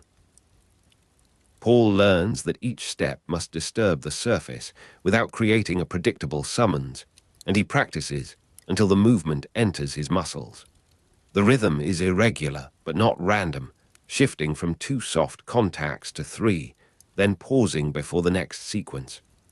A careless walker creates a pattern, and a pattern becomes an invitation to the creatures known among the Fremen as Shai-Hulud. The giant sandworms are not merely hazards scattered across Arrakis, but powers whose presence shapes roads, rituals, warfare, and belief. You feel the difference between walking upon stone and walking across a dune, where every footfall sinks, slides, and threatens to speak. Sand presses beneath the soles of your boots with a granular resistance, yielding at one moment and hardening beneath the next. The rhythmic slap of feet against hard sand sounds uneven from a distance, although your body gradually discovers its internal order. Above the training ground, wind scours the tops of the dunes and sends thin streams of grit along the ground. The grains strike your ankles like dry rain, slipping between the folds of your clothing and settling inside the seams.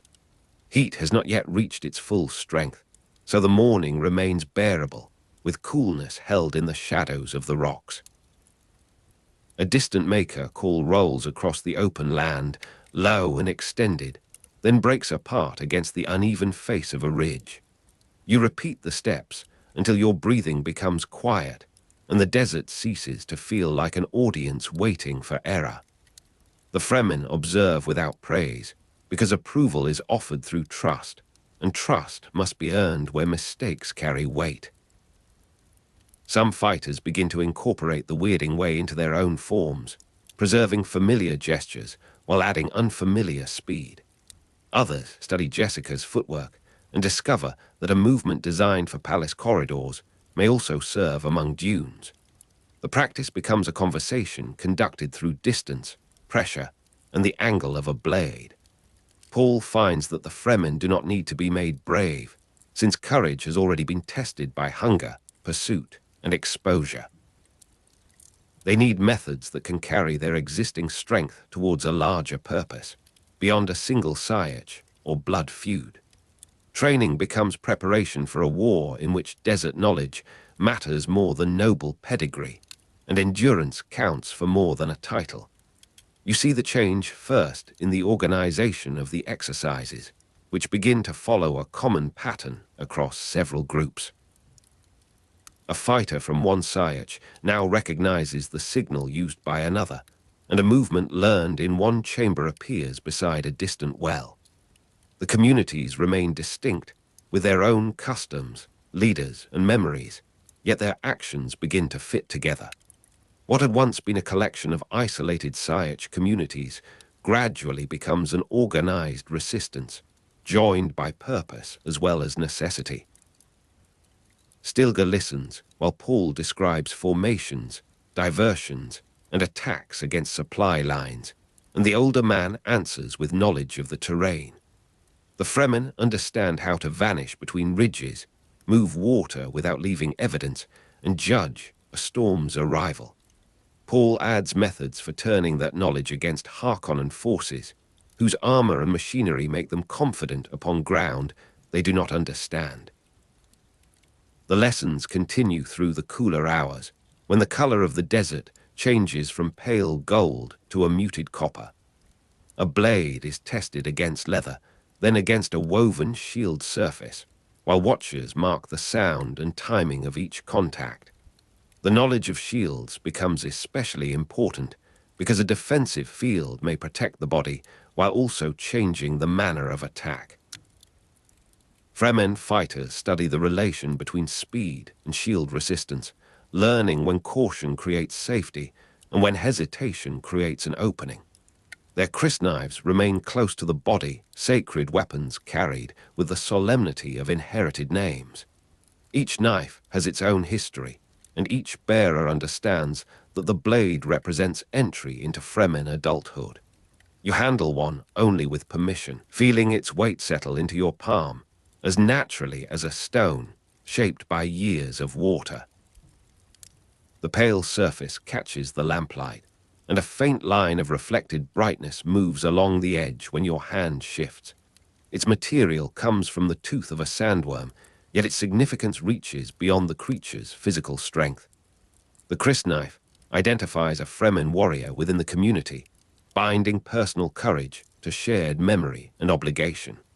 Across Arrakis, the same sacred weapon is lifted in preparation for raids that will trouble Harkonnen authority. At first, the attacks are small enough to resemble accidents, with equipment failing, guides disappearing, and harvesters losing their routes. Then the strikes become more deliberate, carried out against spice operations, whose wealth sustains the power ruling the planet. The Fremen raids disrupt spice harvesting and weaken Harkonnen authority across Arrakis, though official reports describe the losses as isolated incidents. Each successful attack enlarges the resistance, because a damaged machine proves that the desert can answer machinery with patience.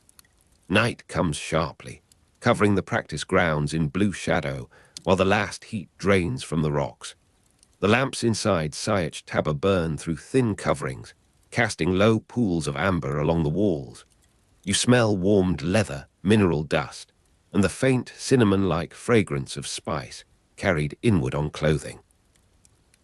Somewhere beyond the chambers, a child is being taught to seal a water container, and the repeated click becomes part of the night. The darkness is not empty, for footsteps continue along the passages, soft voices move behind stone, and distant tools touch metal. Your breath sounds close inside the stillsuit, contained and returned with a dry warmth against your face.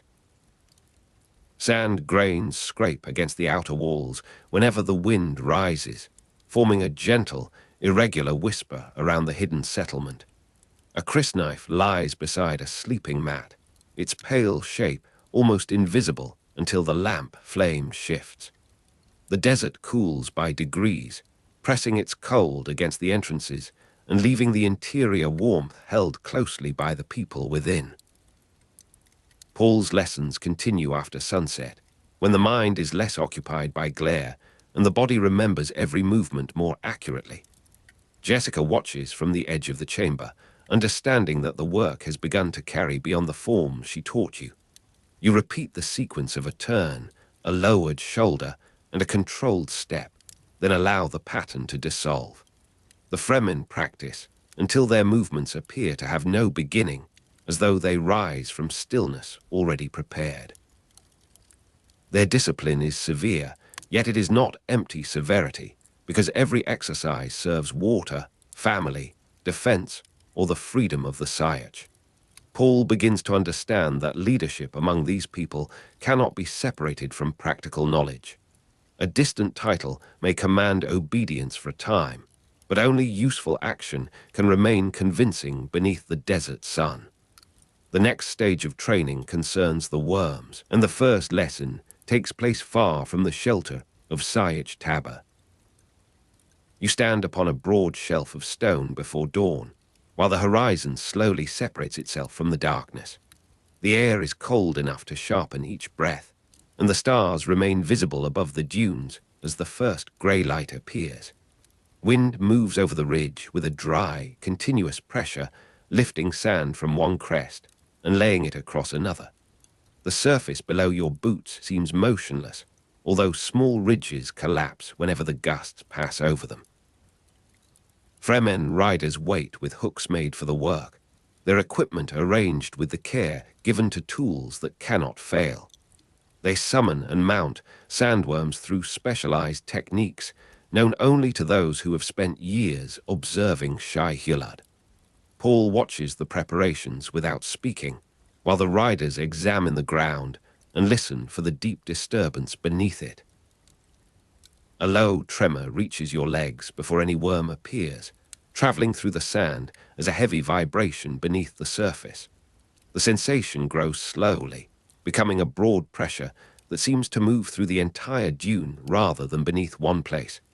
Then the sand opens far away, and a dark ridge rises from it, carrying dust along its immense curved back.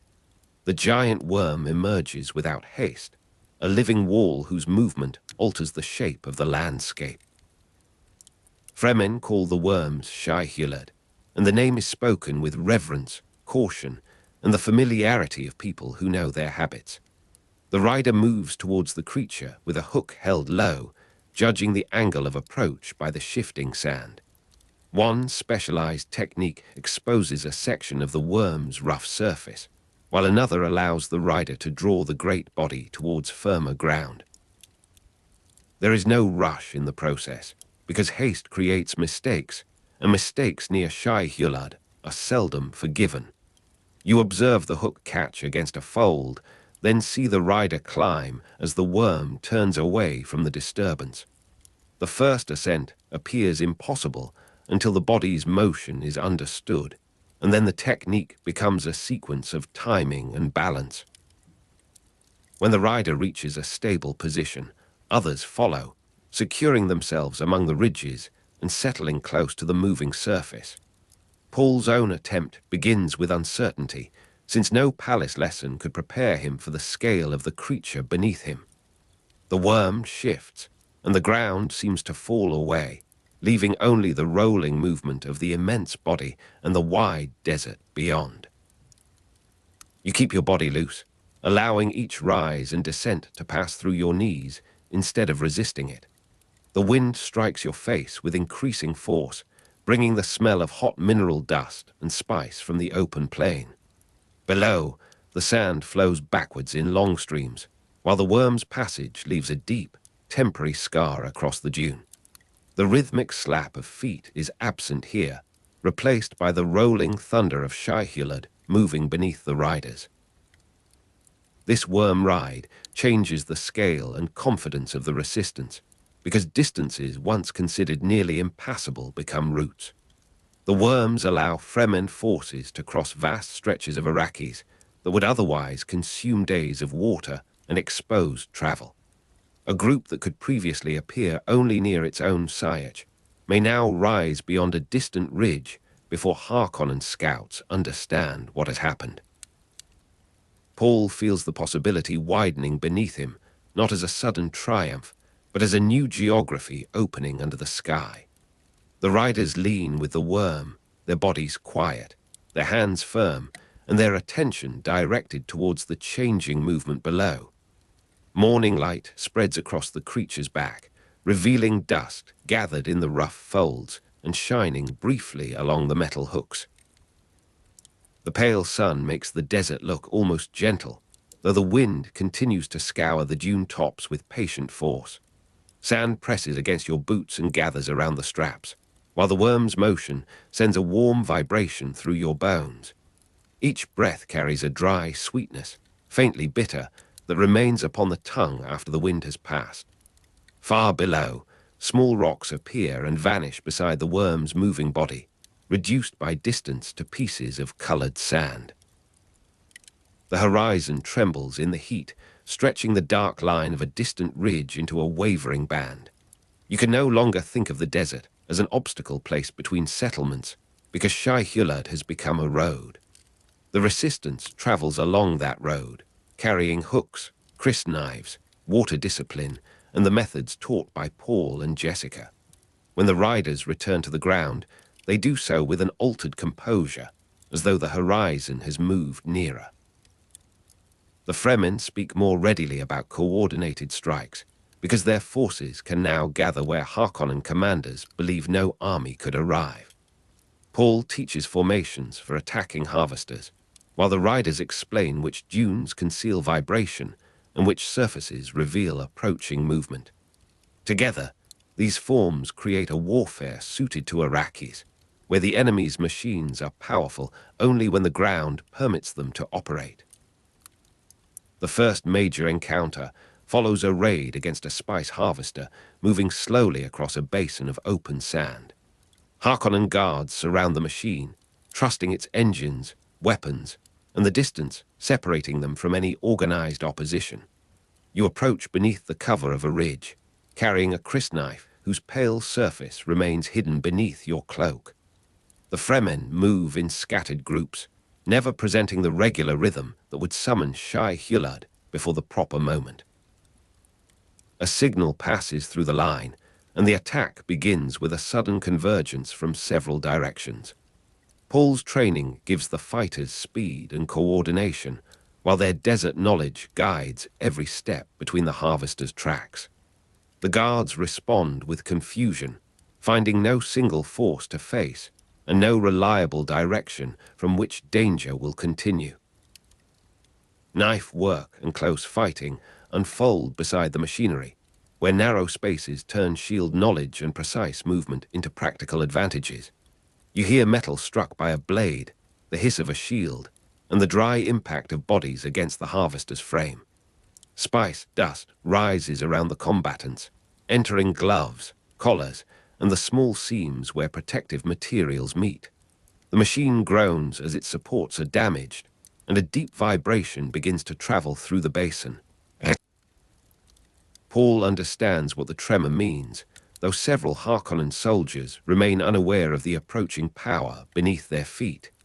A vast shape moves under the sand, and the surface lifts in a long, gathering line beyond the harvester. The Fremen withdraw according to the planned movement, while the guards hesitate between pursuit and the machinery they have been ordered to protect. Shai-Hulud breaks the basin open, and the harvester tilts as sand pours beneath its wheels and vanishes into the creature's path. No royal regiment could have created such an effect, and no noble pedigree could have substituted for knowledge of the desert. The attack succeeds because the resistance has joined Paul's methods to skills the Fremen already possessed. When the machine is abandoned, the Fremen gather what can be carried, destroy what cannot, and disappear before reinforcements arrive.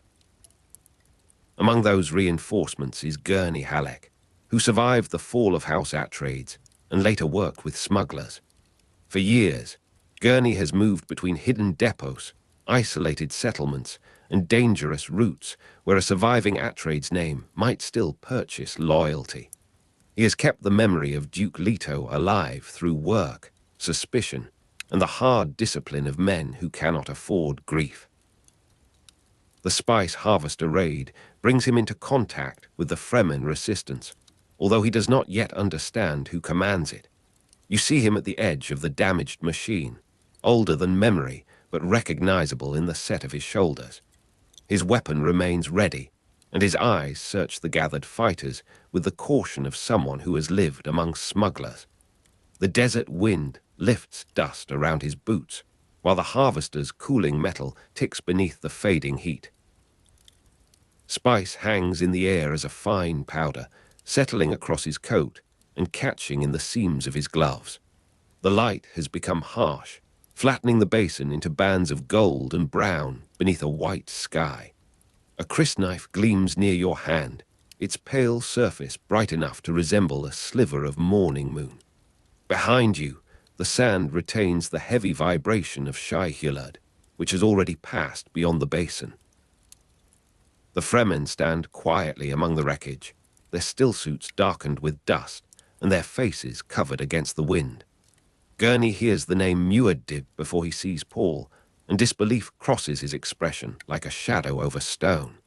The reunion carries the weight of two households, one hidden beneath Arrakis and the other scattered after the fall of House Atreides. Gurney initially sees only a Fremen leader wearing the signs of a new community, not the boy he believed lost. Paul steps forward, and the old training master recognizes him through his voice, posture, and careful movement. For a moment, the years between them seem to contract, leaving the memory of weapons practice beneath the Atreides banners. Then Gurney looks towards Jessica, and an older wound rises more quickly than recognition. He believes Jessica betrayed Duke Leto, because the destruction of House Atreides has left him with conclusions formed from fragments and grief. His hand moves towards his weapon, and the Fremen nearest him turn without raising their blades. The wind crosses the basin, carrying sand against the harvester's metal shell with a sound like distant fingertips. Sunlight lies upon the damaged machinery, revealing scored panels, broken supports, and a film of spice dust along every exposed edge. Gurney's coat holds the odor of oil, leather, and long travel, unlike the dry mineral scent of Fremen garments.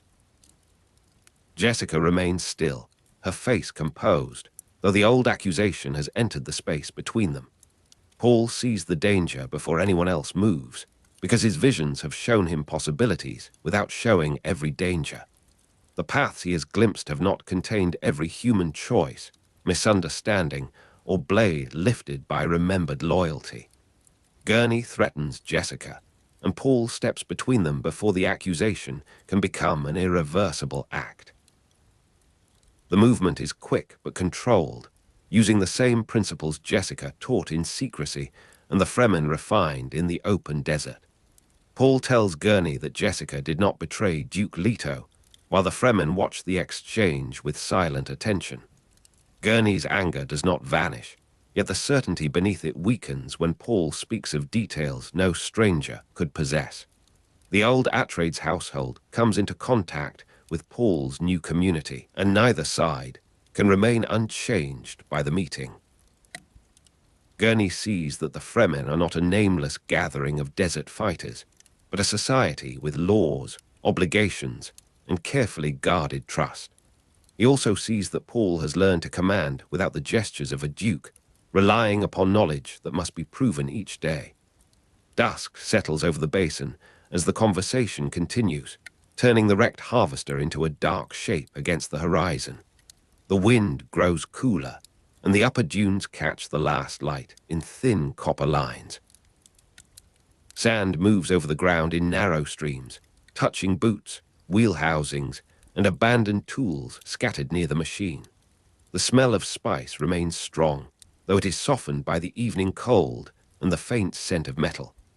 A Fremen child carries a water container past the edge of the group, walking with the solemn care of someone entrusted with a family treasure. Gurney lowers his weapon slowly, and the leather around its grip creaks in the silence. Jessica's hands remain visible, empty and steady, while Paul stands close enough to prevent another sudden movement. The old songs of House Atreides are absent, replaced by the distant call of a rider preparing to leave. Paul does not explain every vision, because some knowledge has become uncertain even to him. He recognizes that seeing possible futures does not mean understanding every danger concealed within them.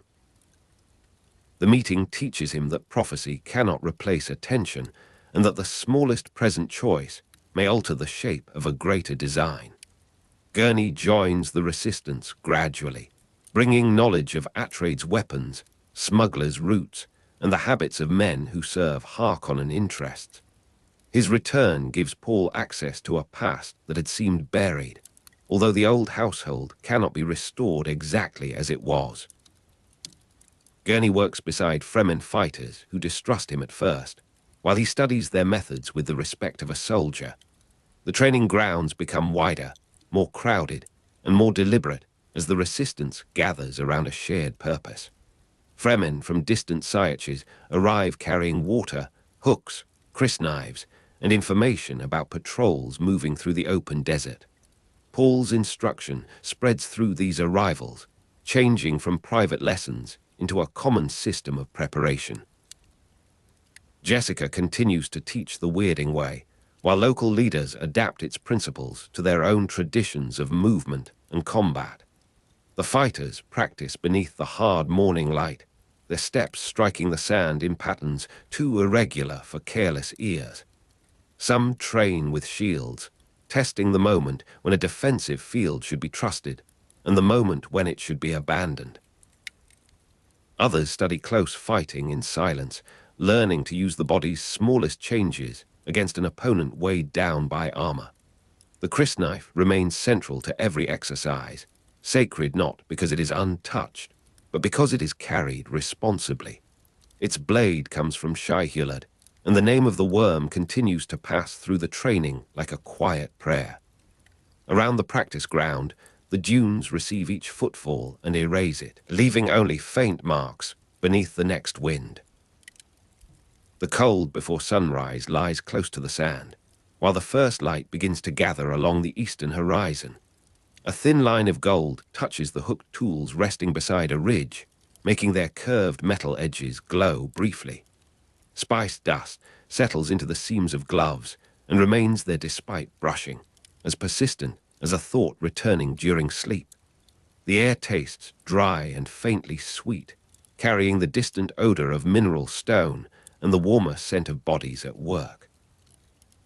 Wind scours the tops of the dunes and draws pale ribbons across the open ground, narrowing the view before releasing it again. Beneath the surface, a distant worm moves somewhere beyond hearing, and the sand trembles with a slow, almost imperceptible rhythm. The Fremen pause when the vibration strengthens, then resume once the direction has become clear. Their awareness is not theatrical, and no one points towards the disturbance, because everyone has already felt it. You learn that the desert's quiet contains information, and that silence may be as carefully interpreted as speech.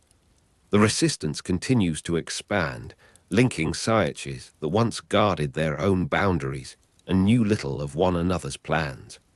Common signals begin to pass between communities, carried by runners, riders, and those who travel under the cover of storms.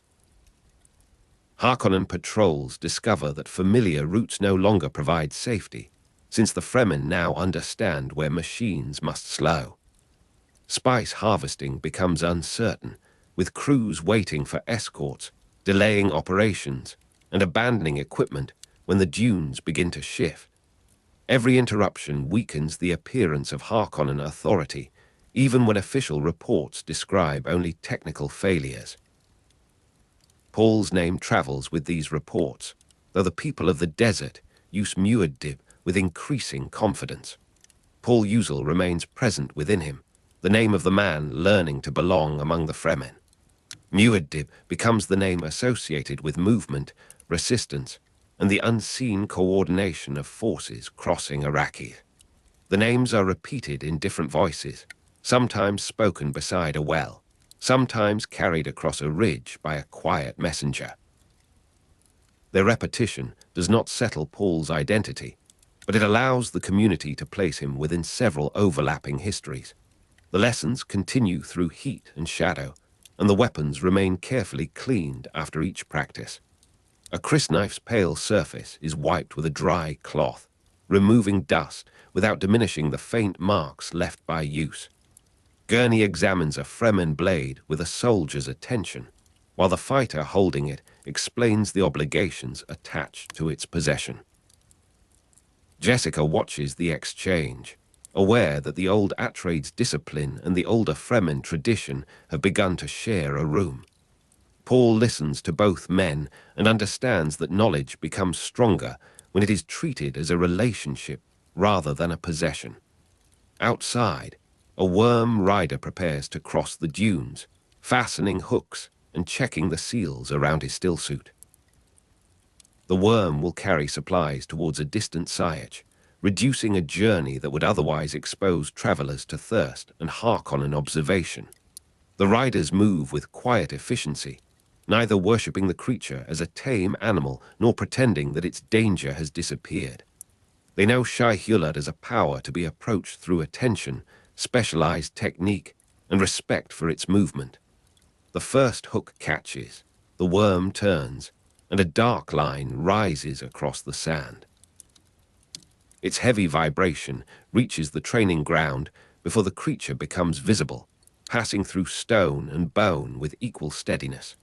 The Fremen gather along the ridge, watching the rider ascend as the desert opens beneath the immense body. Paul remembers his first uncertainty, then recognizes how far the resistance has traveled since that initial lesson. A worm ride has changed more than transportation, because it has given the fighters a sense of distance, no longer governed by fear. The open desert now contains routes, rendezvous points, and sudden avenues of approach that no Harkonnen map can fully record. Across the horizon, the worm's passage leaves a temporary trail, soon blurred by wind and the returning movement of sand.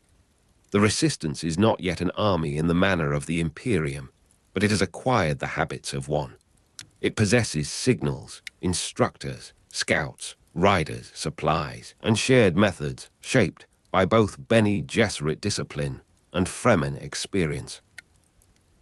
Its strength does not rest upon ceremony, and its authority is measured by what each person can protect or accomplish. Paul trains them to challenge Harkonnen forces, while the desert teaches them how to decide when open conflict would be wasteful. Gurney adds the knowledge of smuggling networks, equipment, and the habits of soldiers who believe the old order remains secure. Jessica provides the discipline of the Weirding Way, though the Fremen transform it until it belongs naturally within their own culture. The combined knowledge creates a resistance capable of striking across distances, withdrawing through difficult ground, and returning before pursuit can gather.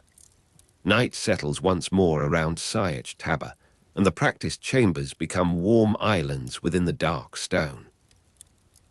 The rhythmic slap of feet fades from the corridors, replaced by quiet conversation and the soft movement of people preparing for sleep.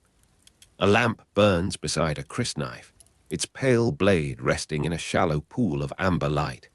Spice dust remains in the seams of gloves laid near the wall, glowing faintly whenever the flame moves. The desert wind passes over the entrances, carrying grains against the stone with a sound resembling gentle fingers upon paper. Far beneath the Sietch, Shai-Hulud moves through the darkness, and its heavy vibration arrives as a distant tremor. Paul lies awake for a time, holding the memory of Gurney's face and the sudden danger between old companions. He understands that the future will not be shaped only by visions, because people bring their wounds into every possible path. The Fremen community sleeps around him, protected by discipline, secrecy, and the knowledge that dawn will bring further work. Paul usually remains watch, but the watching has changed from suspicion alone into expectation, responsibility, and the cautious beginning of trust. Muad'Dib remains unproven in the eyes of many, although each successful raid gives the name another layer of meaning. The old Atreides household has not returned, yet its surviving pieces now rest within a broader community beneath the desert. Training becomes a form of belonging, and belonging becomes a form of preparation for the war approaching across Arrakis. The warriors carry their crysknives, their sacred weapons of adulthood and identity, beneath garments marked by dust and long travel. They know the sand, the storms, the hidden wells, and the signs that reveal when Shai-Hulud is moving below. They know how to ride the worms, cross distances that would defeat ordinary travelers, and strike without warning. Paul knows the weirding way, the habits of noble soldiers, and the dangerous uncertainty of visions that never show every consequence. Gurney knows the old banners, the smuggler routes, and the grief that once threatened to turn loyalty into violence. Together, these forms of knowledge gather beneath the stone, patiently becoming something larger than any single survivor. Outside, wind scours the tops of the dunes until every track is softened and every careless sign is carried into darkness. Within Sietch Tabr, water is sealed, lamps are lowered, and the last voices recede along the narrow passages. The pale surface of a crysknife catches one final line of light before the cloth is drawn over it. Under the sand, the heavy vibration of a distant worm fades gradually, leaving the stone still and the sleeping chambers quiet. Across Arrakis, the resistance continues to move, carried by feet, hidden roots, and the immense backs of Shai-Hulud. The lessons begun in secrecy now belong to many hands, and the desert has given them room to become a common strength. Paul stands at the threshold of that strength, no longer merely an heir in exile, and not yet fully the figure others name. Beyond them wait the dunes, the harvesters, the Harkonnen patrols, and the long paths opened by worm and rider. You rest within the quiet of Sietch Tabr, while the desert turns beyond the walls, patient beneath the stars. No footfall repeats another, no blade is lifted without purpose, and no journey begins without listening for the movement below. The name Paul Atreides passes softly through the hidden rooms, while Muad'Dib travels farther into the night. And beneath the stone, among the people of Sietch Tabr, the ways of the Fremen continue to become the foundation of war. Inside the rock, Paul Atreides begins to understand that the spice does not merely sharpen thought, memory, or instinct. Melange enhances mental abilities, and throughout the Dune universe is associated with prescience, glimpses of events not yet settled into history. At first, the visions arrive as brief openings, appearing behind ordinary moments and vanishing before he can study them.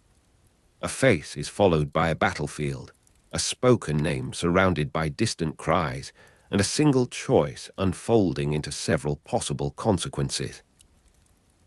Paul sees paths rather than one simple prediction, and every path seems to divide again beneath his attention. You are standing within a dark cavern lit by lamps and blue eyes, where the stone seems to hold the night in its deep folds. The air is dry, yet a faint trace of moisture gathers near the preparation bowls. Bitter spice rests upon your tongue, mixed with the clean mineral taste of rock cooled by darkness. Somewhere near the center of the chamber, liquid is being prepared with slow and deliberate care.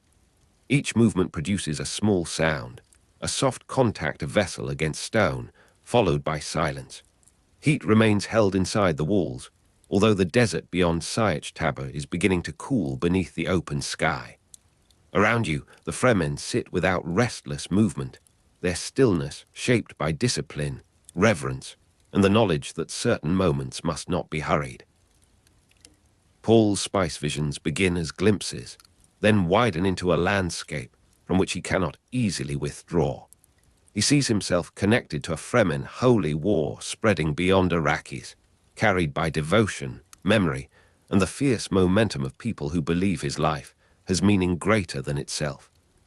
The possibility of jihad makes Paul wary of becoming the object of religious devotion, because every whispered title seems capable of becoming a command. He understands that belief can move more quickly than armies, crossing planets through stories repeated by strangers. Within the visions, his own name changes shape, passing from Paul Atreides to Muad'Dib, then into something spoken with fear and worship.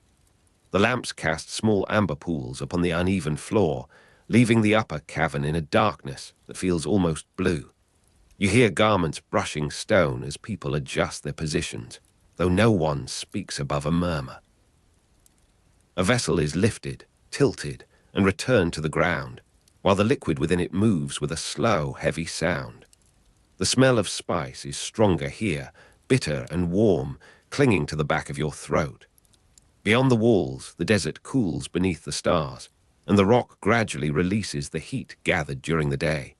You can imagine the wide dunes lying under moonlight, their slopes quiet, their edges softened by distance and wind. Jessica undergoes the Fremen ritual of drinking the water of life, entering a sacred practice preserved through generations of women. The water of life is a poisonous substance derived from a drowned young sandworm, transformed from danger into sacrament through knowledge, courage, and exact control. Jessica drinks while knowing that the substance would kill her unless she can change it within herself. Her Bene Gesserit training gives her the means to survive, as she alters the poison through conscious bodily control and converts its lethal nature into something the Fremen can use. When the transformation succeeds, Jessica becomes a reverend mother, and Sietch Tabr becomes both family home and sacred political center. The chamber seems to draw inward around Jessica, gathering every lamp, breath, and shadow into one circle of attention. Your feet rest upon stone that remains warm from the long day, while cooler air slips through narrow passages behind you. A bitter trace of melange coats your mouth, and the taste seems to linger even when you breathe through your nose. The slow preparation of liquid continues somewhere close by, unhurried as water moving through a hidden channel. Blue eyes catch the lamplight and release it again, each gaze steady beneath dark hoods. Above the cavern, the desert has become cold, but the rock preserves a pocket of warmth where one woman's survival is watched in complete silence. Jessica's transformation does not remain private because her pregnancy causes her unborn daughter, Alia, to receive ancestral awareness before birth. The child within her becomes conscious of memories belonging to lives that have ended, inheriting voices that the Bene Gesserit have carefully approached but never fully welcomed. Alia's awareness arrives before ordinary childhood, before language can provide a safe boundary between self and other. Jessica carries both the newly transformed Reverend Mother and the unborn Alia through the hidden world of the Fremen. The ritual, therefore, changes the family as well as the religious order, placing ancestral knowledge inside a child who has not yet drawn her first breath. A hush settles over the Sietch with the weight of fine dust, and even distant activity seems to soften beneath it. You are near the lamps, where their flames tremble gently inside protective glass and paint the walls with narrow bands of gold. Jessica's breathing is slow, though the chamber remains attentive to every alteration in her posture. The cavern smells of warmed stone, spice, wool, and the faint mineral sharpness of a vessel recently emptied.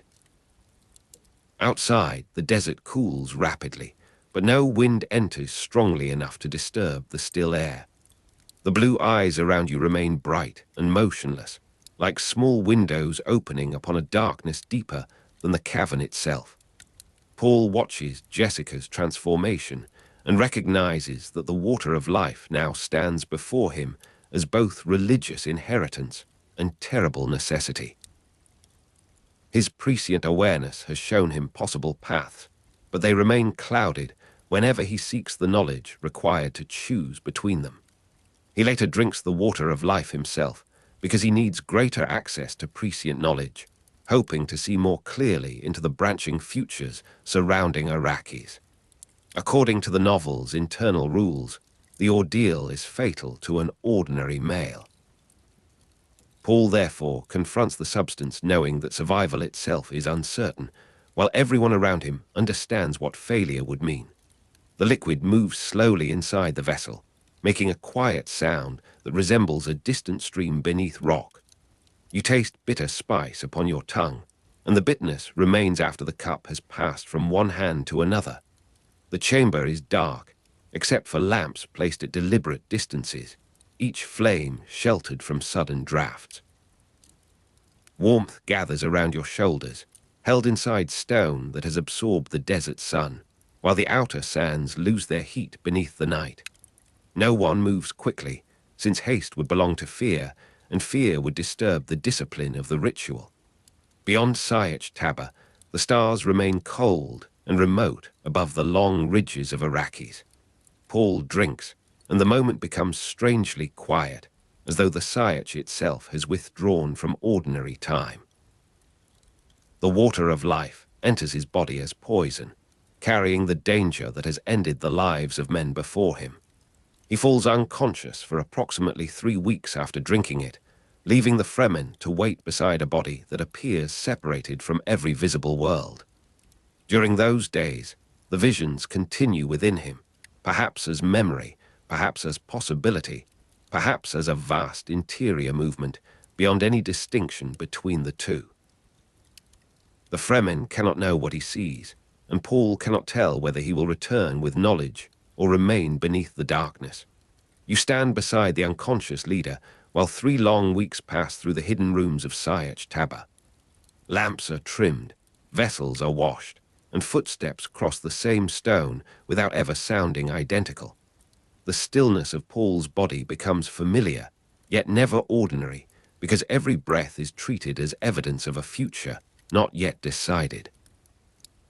Heat remains inside the rock during the day, then slowly yields to the coolness that descends through the desert after sunset. A faint bitterness of spice settles on the air, mingling with leather, dust, and dry wool.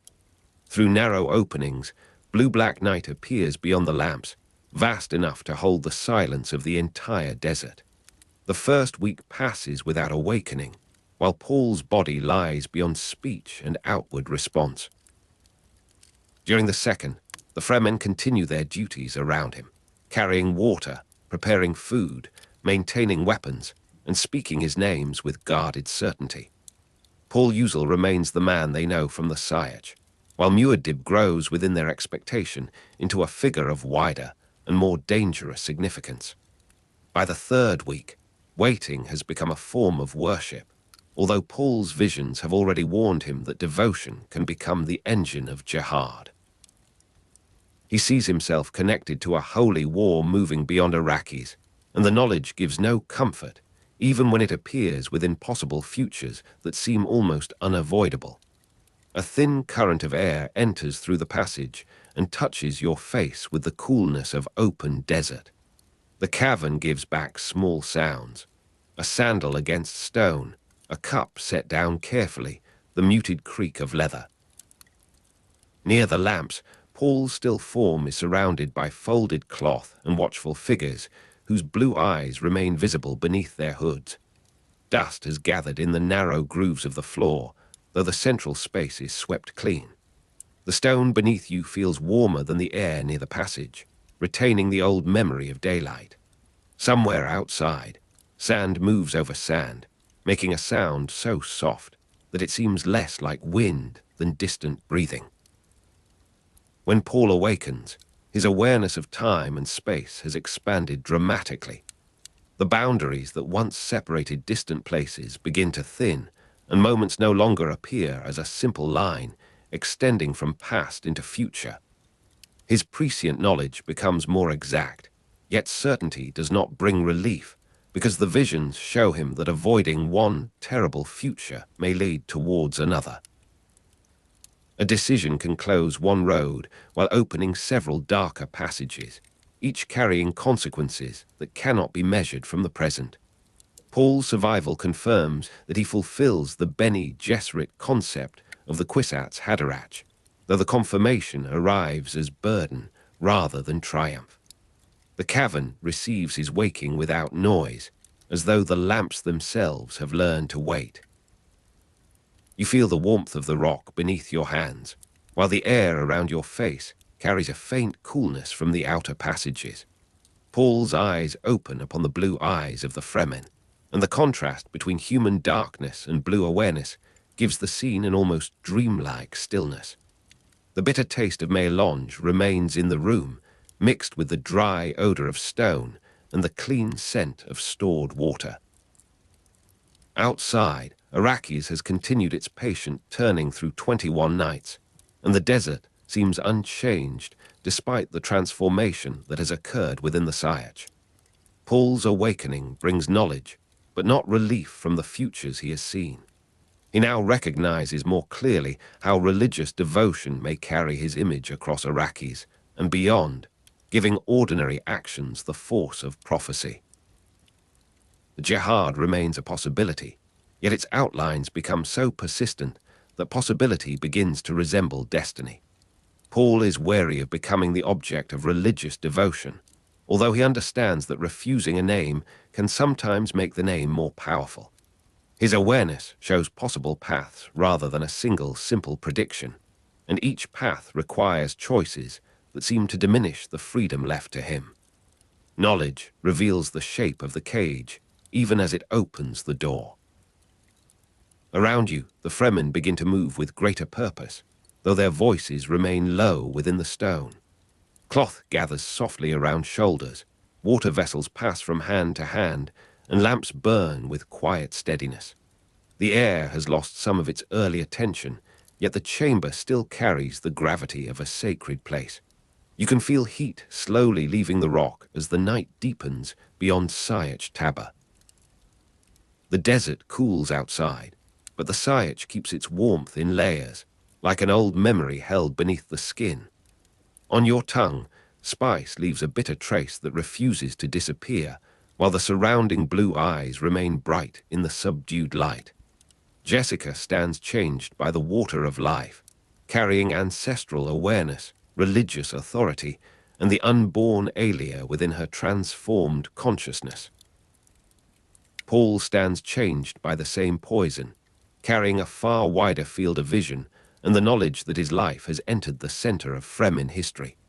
Their family has become inseparable from the political movement forming around Sietch Tabr, where private grief, sacred ritual, and military purpose now share the same rooms. The Sietch is home, sanctuary, council chamber, and beginning place for the forces that will cross the desert. Beneath all these identities, the Fremen continue to speak Paul Uzel and Muad'Dib, as though the two names were already joined. The lamps remain small against the dark cavern, yet each one reveals a different texture in the stone. You notice rough ridges where tools once shaped the wall, polished places where many hands have rested, and pale grains of dust caught along the floor. A slow liquid sound continues in one distant chamber, where vessels are being filled for the next watch. The warmth around you is gentle rather than oppressive, held by the ancient rock, while the open desert turns cold beneath the stars. Spice lingers on the breath of those nearby, sharp and bitter, while the blue eyes of the Fremen reflect the lamps without blinking. Paul understands that the visions have not granted command over the future, but have instead placed him inside an enormous field of consequences. He sees how one terrible future may be avoided only by approaching another, and how every attempt at mercy may carry a hidden cost. His growing certainty is accompanied by an increasing loss of ordinary freedom, because each revealed possibility makes simple innocence more difficult to recover. He cannot return to the unknowing life of Paul Atreides, nor can he easily step away from Muad'Dib, whose meaning has already passed into the minds of others. Prescience gives him sight, while devotion, history, and necessity steadily narrow the ground beneath his feet. A cooler draught passes through the cavern and lifts the edge of a hanging cloth before settling again. You hear the muted scrape of a blade being checked, the soft pull of a water skin, and the measured footsteps of someone crossing the outer chamber. No sound rises sharply enough to break the calm, since the Sietch has learned to preserve quiet even when preparing for war. The lamps glow against black stone, and their light gathers upon the faces around you. Bitter spice touches your tongue once more, familiar now as the taste of the place itself. Far outside, the desert lies beneath starlight, immense, cold and waiting. The visions of Paul Muad'Dib extend beyond the walls of Sietch Tabr, carrying his attention towards cities, armies, distant planets, and crowds gathered beneath unfamiliar skies. Yet the origin of those futures remains close. A young man drinking poison in a dark cavern, a mother transformed by ritual, and a people waiting beside an unconscious leader. The water of life has opened doors that cannot be closed, while the melange within Paul's blood continues to strengthen the mental abilities that make those doors visible. His identity as the Kwisatz Haderach is confirmed, but the title offers no shelter from the futures arranged before him. The final watch moves quietly through the cavern, and the lamps burn lower as the night advances. You are standing near the edge of the sacred chamber, where the stone feels cool beneath your feet and warm air rests above your shoulders. A vessel is placed upon a cloth, producing a soft sound that fades into the darkness. The taste of spice remains faintly bitter, though the air has grown cleaner as the lamps consume their oil. Beyond Sietch Tabr, the desert cools beneath the stars, and the dunes hold their long shadows without movement. Around you, the Fremen breathe, wait, and prepare, while the blue eyes of Arrakis remain open in the dark. Paul's awakening has not ended the visions, because seeing possible futures is not the same as escaping them. He remains connected to the Fremen holy war spreading beyond Arrakis, even while he fears the devotion that gives the conflict its sacred force. Jessica's survival, Alia's ancestral awareness before birth, and Paul's return from an ordeal fatal to an ordinary male have woven the family into a history larger than any individual intention. The paths opened by Worm and Ryder now extend through time itself. Within Sietch Tabr, beneath the cooling desert, Paul sees that knowledge may guide a life without making that life free. At dawn, you stand upon a high ridge above Arrakis, where the desert stretches beneath a pale, colorless sky. Far below, the Fremen gather beside their waiting thumpers, their stillness broken only by the measured tightening of straps and the quiet checking of knives. The wind carries a faint taste of spice across your mouth, while sand moves in thin silver streams around your boots. Behind you, the hidden entrances of the Sietch lie dark among the cliffs, guarded by men and women who have learned to make silence into a weapon. Before you, the open desert leads towards Harkonnen stations, imperial storehouses, and distant cities where foreign banners still hang above the walls. You feel no sudden beginning, because the campaign has already started in 100 unseen places. The name Muad'Dib travels ahead of the army, crossing the desert with every raid, vanished patrol, and sealed spice convoy. You move with the Fremen through the darkness before the first assault, keeping close to the broken folds of the land. The rocks beneath your hands are cold, though the air already holds the dry promise of heat. Fedaykin pass around you like shadows, their rapt faces revealing nothing except the steady brightness of their eyes. Somewhere beyond the ridge, a Harkonnen vehicle grinds across the sand, its engine coughing through the quiet. A narrow moon rests above the dunes, and its light gathers along the edges of drawn blades. No order is shouted into the night. The command travels by touch, gesture, and the brief movement of a hand. The smell of dust mingles with the bitter scent of metal, while distant grains whisper down a slope. When the Fremen advance, they seem to belong to the desert itself, and the darkness closes behind them without disturbance. You watch the first Harkonnen outpost lose its lights one by one, until the fortress becomes a low, silent shape beneath the stars. The Fremen strike from several directions, moving with the speed that comes from knowing every hollow and wind-carved passage. Guards who expect an attack from the open sand find enemies rising behind them, beside them, and within the shadows of their own walls. Spice records are seized, water stores protected, and communications equipment dismantled before the garrison understands what has happened. The raid is brief, but its meaning travels far beyond the ruined station. Harkonnen authority depends upon regular movement, reliable harvests, and the belief that resistance can be punished. Paul and the Fremen begin to remove each of those supports.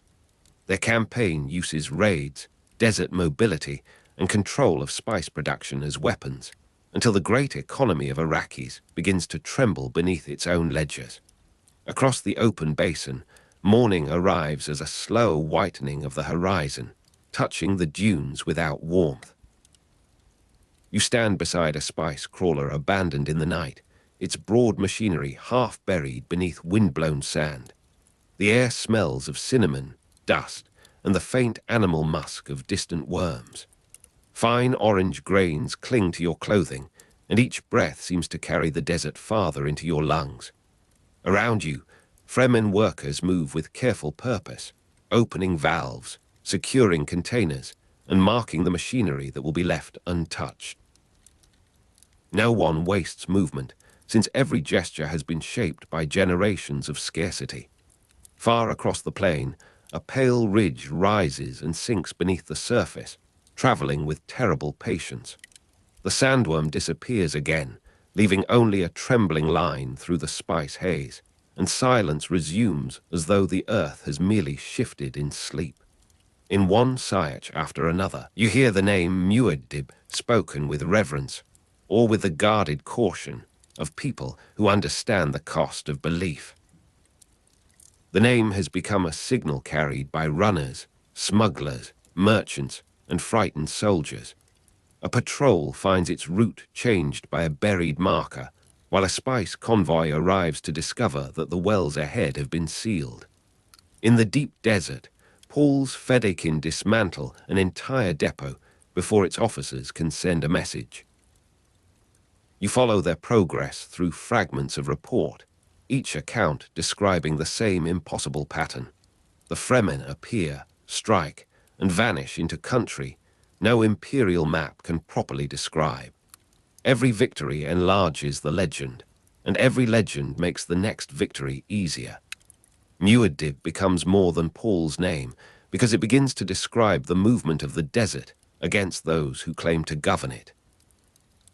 Under the afternoon sun, the Fremen travel across a vast erg where no road remains visible for longer than a breath. You ride in a low carrier between groups of fighters, feeling the machinery rise and settle upon the dunes. The heat presses down with steady weight, and the horizon shimmers until distant rock resembles water. Behind your veil, each breath is warm and dry, filtered through fabric that tastes faintly of salt. The Fremen read the surface in delicate changes of color, texture, and wind, guiding the column around deep sand and unstable ground. Beneath the silence, thumper rhythms continue at carefully measured intervals. A worm may answer from miles away, lifting pale ridges of earth as it turns beneath the surface. You sense the enormous body before you see it, and the desert seems to breathe beneath its passing shadow. You witness the Harkonnen response becoming harsher as their control begins to fail. Villages are searched, water caches destroyed, and suspected sympathizers taken from their homes beneath the glare of burning lamps. Yet each punishment creates another family willing to guide the Fremen, conceal a message, or misdirect a patrol. The old machinery of occupation continues to operate, but it produces obedience less often than hatred. Paul's forces move through the gaps, striking fuel carriers and isolating garrisons from their commanders. The Fedaykin lead many of these actions, trusted by Paul for their discipline, courage, and intimate knowledge of the desert. You see them gather before an attack, their stillness resembling prayer, though their purpose remains entirely practical. They do not seek open battle when a patient ambush can achieve the same result, and Arrakis rewards their patience. The first imperial reports reach the palace on Kaitain in the language of disturbance, sabotage, and local unrest. You hear officials describe the Fremen as scattered tribes, while their maps show supply lines failing across an entire planet. Emperor Shaddam IV studies the reports beneath the filtered light of his chamber, where the air carries no trace of dust or spice. He knows that rebellion is dangerous, but he also knows that the Fremen have rarely threatened imperial power so directly. The Harkonnens request reinforcements, and the Emperor chooses soldiers whose reputation is meant to end uncertainty before it spreads. Sardaukar troops are sent to Arrakis to suppress the rebellion. Throughout the Imperium, they are regarded as the elite military force, trained in the harsh disciplines of Salusa Secundus and feared by every noble house. The Sardaukar arrive beneath a sky turned white by heat, their transports settling onto the landing fields with engines that shake the ground. You watch armored figures descend in ordered ranks, their equipment immaculate despite the dust rising around them. Their officers speak with the confidence of soldiers who have never needed to doubt the outcome of a battle. City authorities welcome them with formal ceremony, while Harkonnen commanders display maps of the desert marked with red lines and hurried annotations. Around the landing field, the air smells of fuel, heated metal, and spice drifting from the warehouses. Beyond the walls, the open sand remains unmoved by imperial ceremony. You hear thunder rolling across the shielded city as defensive systems test their generators against the dry storm air. The Sardaukar have arrived to restore control, yet the desert has already changed sides. You are present when the first Sardaukar patrol enters country believed to be empty. Its soldiers advance beneath personal shields, carrying weapons designed for close combat and rapid suppression. The Fremen permit the patrol to move deeper into a narrow canyon where stone walls conceal their numbers and deaden the sound of approach. Then the shadows above begin to move. You see stones fall, cables tighten, and blades descend through the confused shimmer of shield fields. The Sardaukar fight with extraordinary skill, killing several attackers before the canyon closes around them. Even so, their formation breaks beneath attacks from ledges, tunnels, and hidden passages. Fremen fighters prove capable of defeating and capturing Sardaukar soldiers, carrying the prisoners away before the patrol's signal reaches the city. The old fear surrounding the Imperial troops begins to weaken, one captured helmet at a time. Night settles over the canyon, bringing a coldness that seems to rise from the rocks. You sit near the prisoners while the Fedaykin examine their weapons, armor, and insignia beneath a hooded lamp. Their uniforms carry the scent of oil and unfamiliar fabric, while the Fremen around them smell of stillsuits, leather, and wind-dried skin. Somewhere beyond the camp, a small fire burns without flame, warming a vessel of water concealed beneath a stone. The captured Sardaukar remain silent, their faces difficult to read beneath bruises and dust. You hear the soft rasp of sharpening blades, followed by the distant vibration of a worm passing through the dark. Sand shifts along the canyon floor in narrow ribbons, and the stars appear with unusual clarity above the opening. The prisoners have entered Arrakis as conquerors, but the desert has placed them inside another people's knowledge. Paul's campaign becomes more intimate after the Imperial troops arrive, because every engagement now carries the weight of a larger threat. You watch him study reports within a temporary command chamber, surrounded by maps made from memory, signal codes, and marked fragments of stone. The Fedaykin bring news of victories, while scouts describe Sardaukar movements approaching the Sietches. Paul understands that the Emperor's troops will not remain at the edges of the conflict. Their presence means that Imperial power has chosen to defend the Harkonnen order in person. You see Paul make decisions quickly, though his expression remains distant, as if other scenes are passing through his mind at the same time. The desert wind presses against the chamber walls, carrying the smell of spice and distant rain. His visions reveal many roads, but none of them lead away from blood. You stand near a Sietch entrance when the Sardaukar raid begins before sunrise. The first sound is a dull impact from the upper rock, followed by the sharp crack of weapons striking the shield barriers. Men and women rise from their sleeping places, reaching for blades while children are carried into the deeper passages. The attackers have found a hidden approach and move with the brutal efficiency for which Sardaukar are feared. You run through corridors lit by small lamps, feeling the stone floor cold beneath your feet. Smoke thickens the air, and the cries of the wounded echo between chambers carved into the mountain. Somewhere beyond the inner wall, Paul's young son Leto is separated from the household guard. The raid lasts only a short time, yet its violence remains fixed within the Sietch, because Leto is killed before the Fremen can drive the soldiers back into the desert. After the raid, the Sietch grows quiet in a manner heavier than ordinary silence. You see Paul standing beside the place where Leto's body has been prepared, while the lamps cast narrow gold lines across the stone. Jessica remains near him, carrying the grief of a mother who has already lost too much to political necessity. Alia watches from the shadows with an awareness that seems older than the room itself. The air smells of mineral dust, spice residue, and the clean water used in mourning. Outside, the wind moves along the cliffs, lifting fine grains against the entrance, as though the mountain were breathing. Paul does not speak for a long while. Leto's death turns the campaign into a more intimate and devastating act of revenge, and the name Muad'Dib begins to gather a colder meaning. You follow the Fremen as they leave the Sietch beneath a sky darkened by the approaching storm.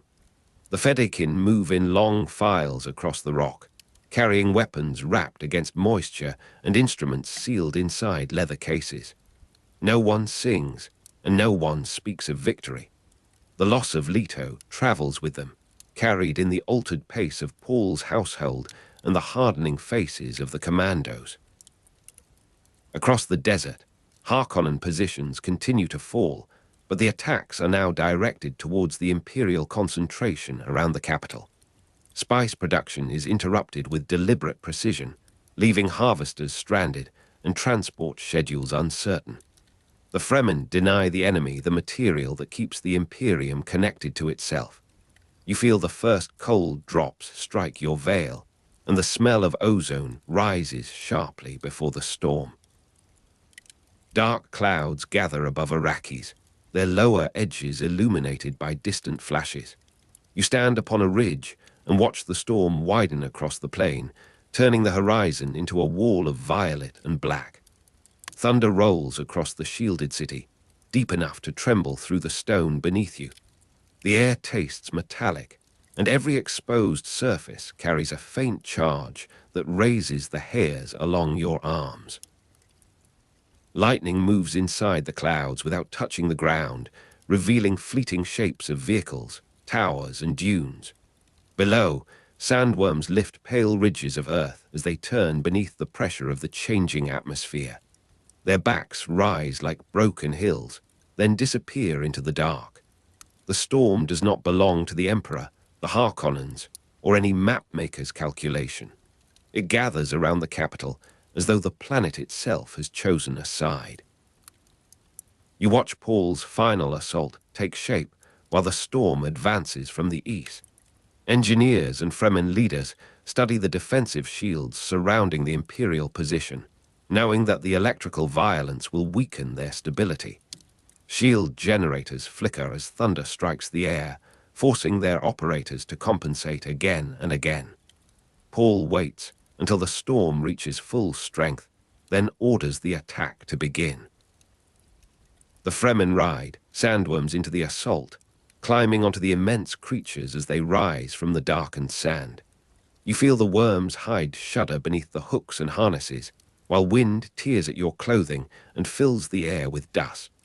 Behind you, thousands of fighters move across the ridges, their silhouettes appearing and vanishing in the lightning. Worms, storm, and men become a single advancing force. At the outer barrier, you see the natural rock formations protecting the capital rise above the sand like a vast, broken wall.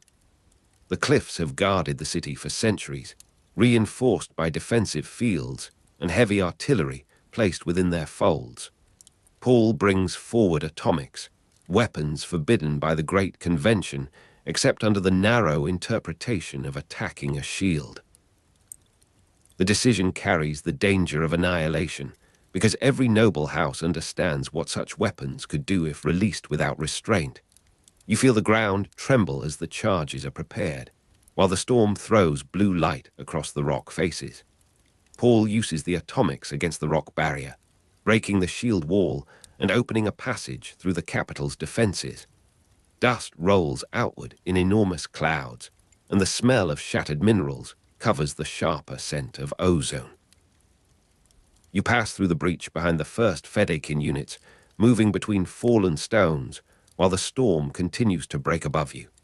Defensive shields collapse in sections, producing flashes that turn the rainless air white. Harkonnen soldiers fire from half-ruined positions, but darkness and dust make their formations uncertain. Sardaukar descend into the streets with disciplined fury, meeting Fremen fighters at every intersection and courtyard. You hear blades striking through the thunder, followed by short commands in languages carried from many worlds. Sandworms crash against outer structures, lifting pale ridges of earth through avenues designed for vehicles and processions. Spice haze over the ruined capital turns the lights into blurred amber halos. The city seems to lose its shape, becoming a maze of smoke, stone, lightning, and moving bodies. You find Alia within the palace complex, advancing through corridors where the Harkonnen guard has already begun to retreat. Her small figure moves with unsettling calm, and the knife in her hand reflects the emergency lights along the walls. Baron Harkonnen appears behind a guarded doorway, protected by men who do not understand the danger before them. You hear him issue commands in a voice thick with anger and disbelief, while the palace trembles beneath the assault. Alia reaches him before the guard can close around her. She kills Baron Harkonnen during the final struggle, ending the life of the man whose rule has shaped so much of the suffering on Arrakis. The act is swift, but its significance seems to travel through the palace like a change in pressure. By nightfall, you walk through streets where Harkonnen banners have been torn from their poles. Smoke drifts between broken buildings, carrying the smell of burned machinery, wet stone, and spice. The Fremen have defeated the Harkonnen and Sardaukar forces in the capital, though the ground remains crowded with evidence of their resistance. Captured soldiers sit beneath guard in courtyards once reserved for imperial officials. Some Sardaukar still wear their helmets, while others stare silently at the Fremen who overcame them. You hear the wounded calling for water and the careful footsteps of people searching for relatives among the fallen. Above the shattered roofs, thunder moves away across the desert. The capital belongs to Muad'Dib, yet victory has left no one untouched by its cost. Within the palace, you stand close enough to hear Paul confront Emperor Shaddam IV after the battle has turned against him. The Emperor's clothing remains formal, though dust darkens its edges, and the imperial insignia has lost its certainty. Beside him, Princess Irulan watches with the composed attention of someone trained to survive among powerful men. Feyd-Rautha stands between Paul and the throne, still dangerous, still protected by the reputation he has built beneath Harkonnen rule. You hear the challenge accepted, and the two men enter a knife fight whose movements are too swift for ceremony. Steel flashes in the narrow light, while the surrounding soldiers remain motionless.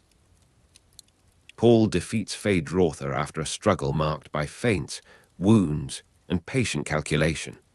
The last Harkonnen claim to power falls with him. You remain in the throne room as Paul turns from Feyd-Rautha's body towards the Emperor. The walls carry the smell of dust and old incense, while fragments of shattered glass glimmer beneath the tall windows. Shaddam IV understands that military defeat is only one part of his position. Paul has taken the capital, broken the Sardaukar, and placed the spice fields beyond imperial protection. You hear Paul threaten to destroy spice production, a decision that would cripple interstellar transport and the civilization maintained by movement between distant worlds. Without Melange, guild navigation would fail, commerce would contract, and every great house would feel the desert closing around it. The threat is not an empty gesture, because Paul knows exactly where the economy can be wounded. The Emperor's power rests upon the spice, and the spice rests upon Arrakis. You see Shaddam the Fourth measure the consequences in silence, surrounded by officers who no longer know whom they serve. The storm has passed from the capital, leaving the air cool and strangely clean. Water gathers in shallow hollows between the stones, reflecting broken lamps and the slow movement of clouds. Irulan stands beside her father, her face composed beneath the strain of defeat. Paul offers a settlement that joins dynastic legitimacy to the force already gathered behind him. Shaddam abdicates and agrees to Paul marrying Princess Irulan as part of the settlement. The arrangement preserves a form of continuity for the Imperium, though everyone present understands that the old order has ended. You hear the titles spoken softly, and the palace seems to adjust itself around a new center. Paul becomes emperor beneath the damaged roof of the imperial chamber, while the Fremen wait beyond the doors in dust-stained clothing. You see no crown placed upon his head, because authority has already entered the room with him. Shaddam's abdication gives the victory a legal shape, and Irulan's marriage gives it a dynastic seal. Yet the throne cannot make Paul's visions simpler. He has seen the jihad spreading through worlds that have never known the name of Arrakis, carried by armies claiming to fight in his honor. The people have chosen Muad'Dib as their leader, but their devotion has begun to create its own momentum. Paul's prescient visions tell him that the jihad in his name cannot be fully controlled. The emperor's seat becomes a place of command, and also a place from which he can watch necessity narrowing around him.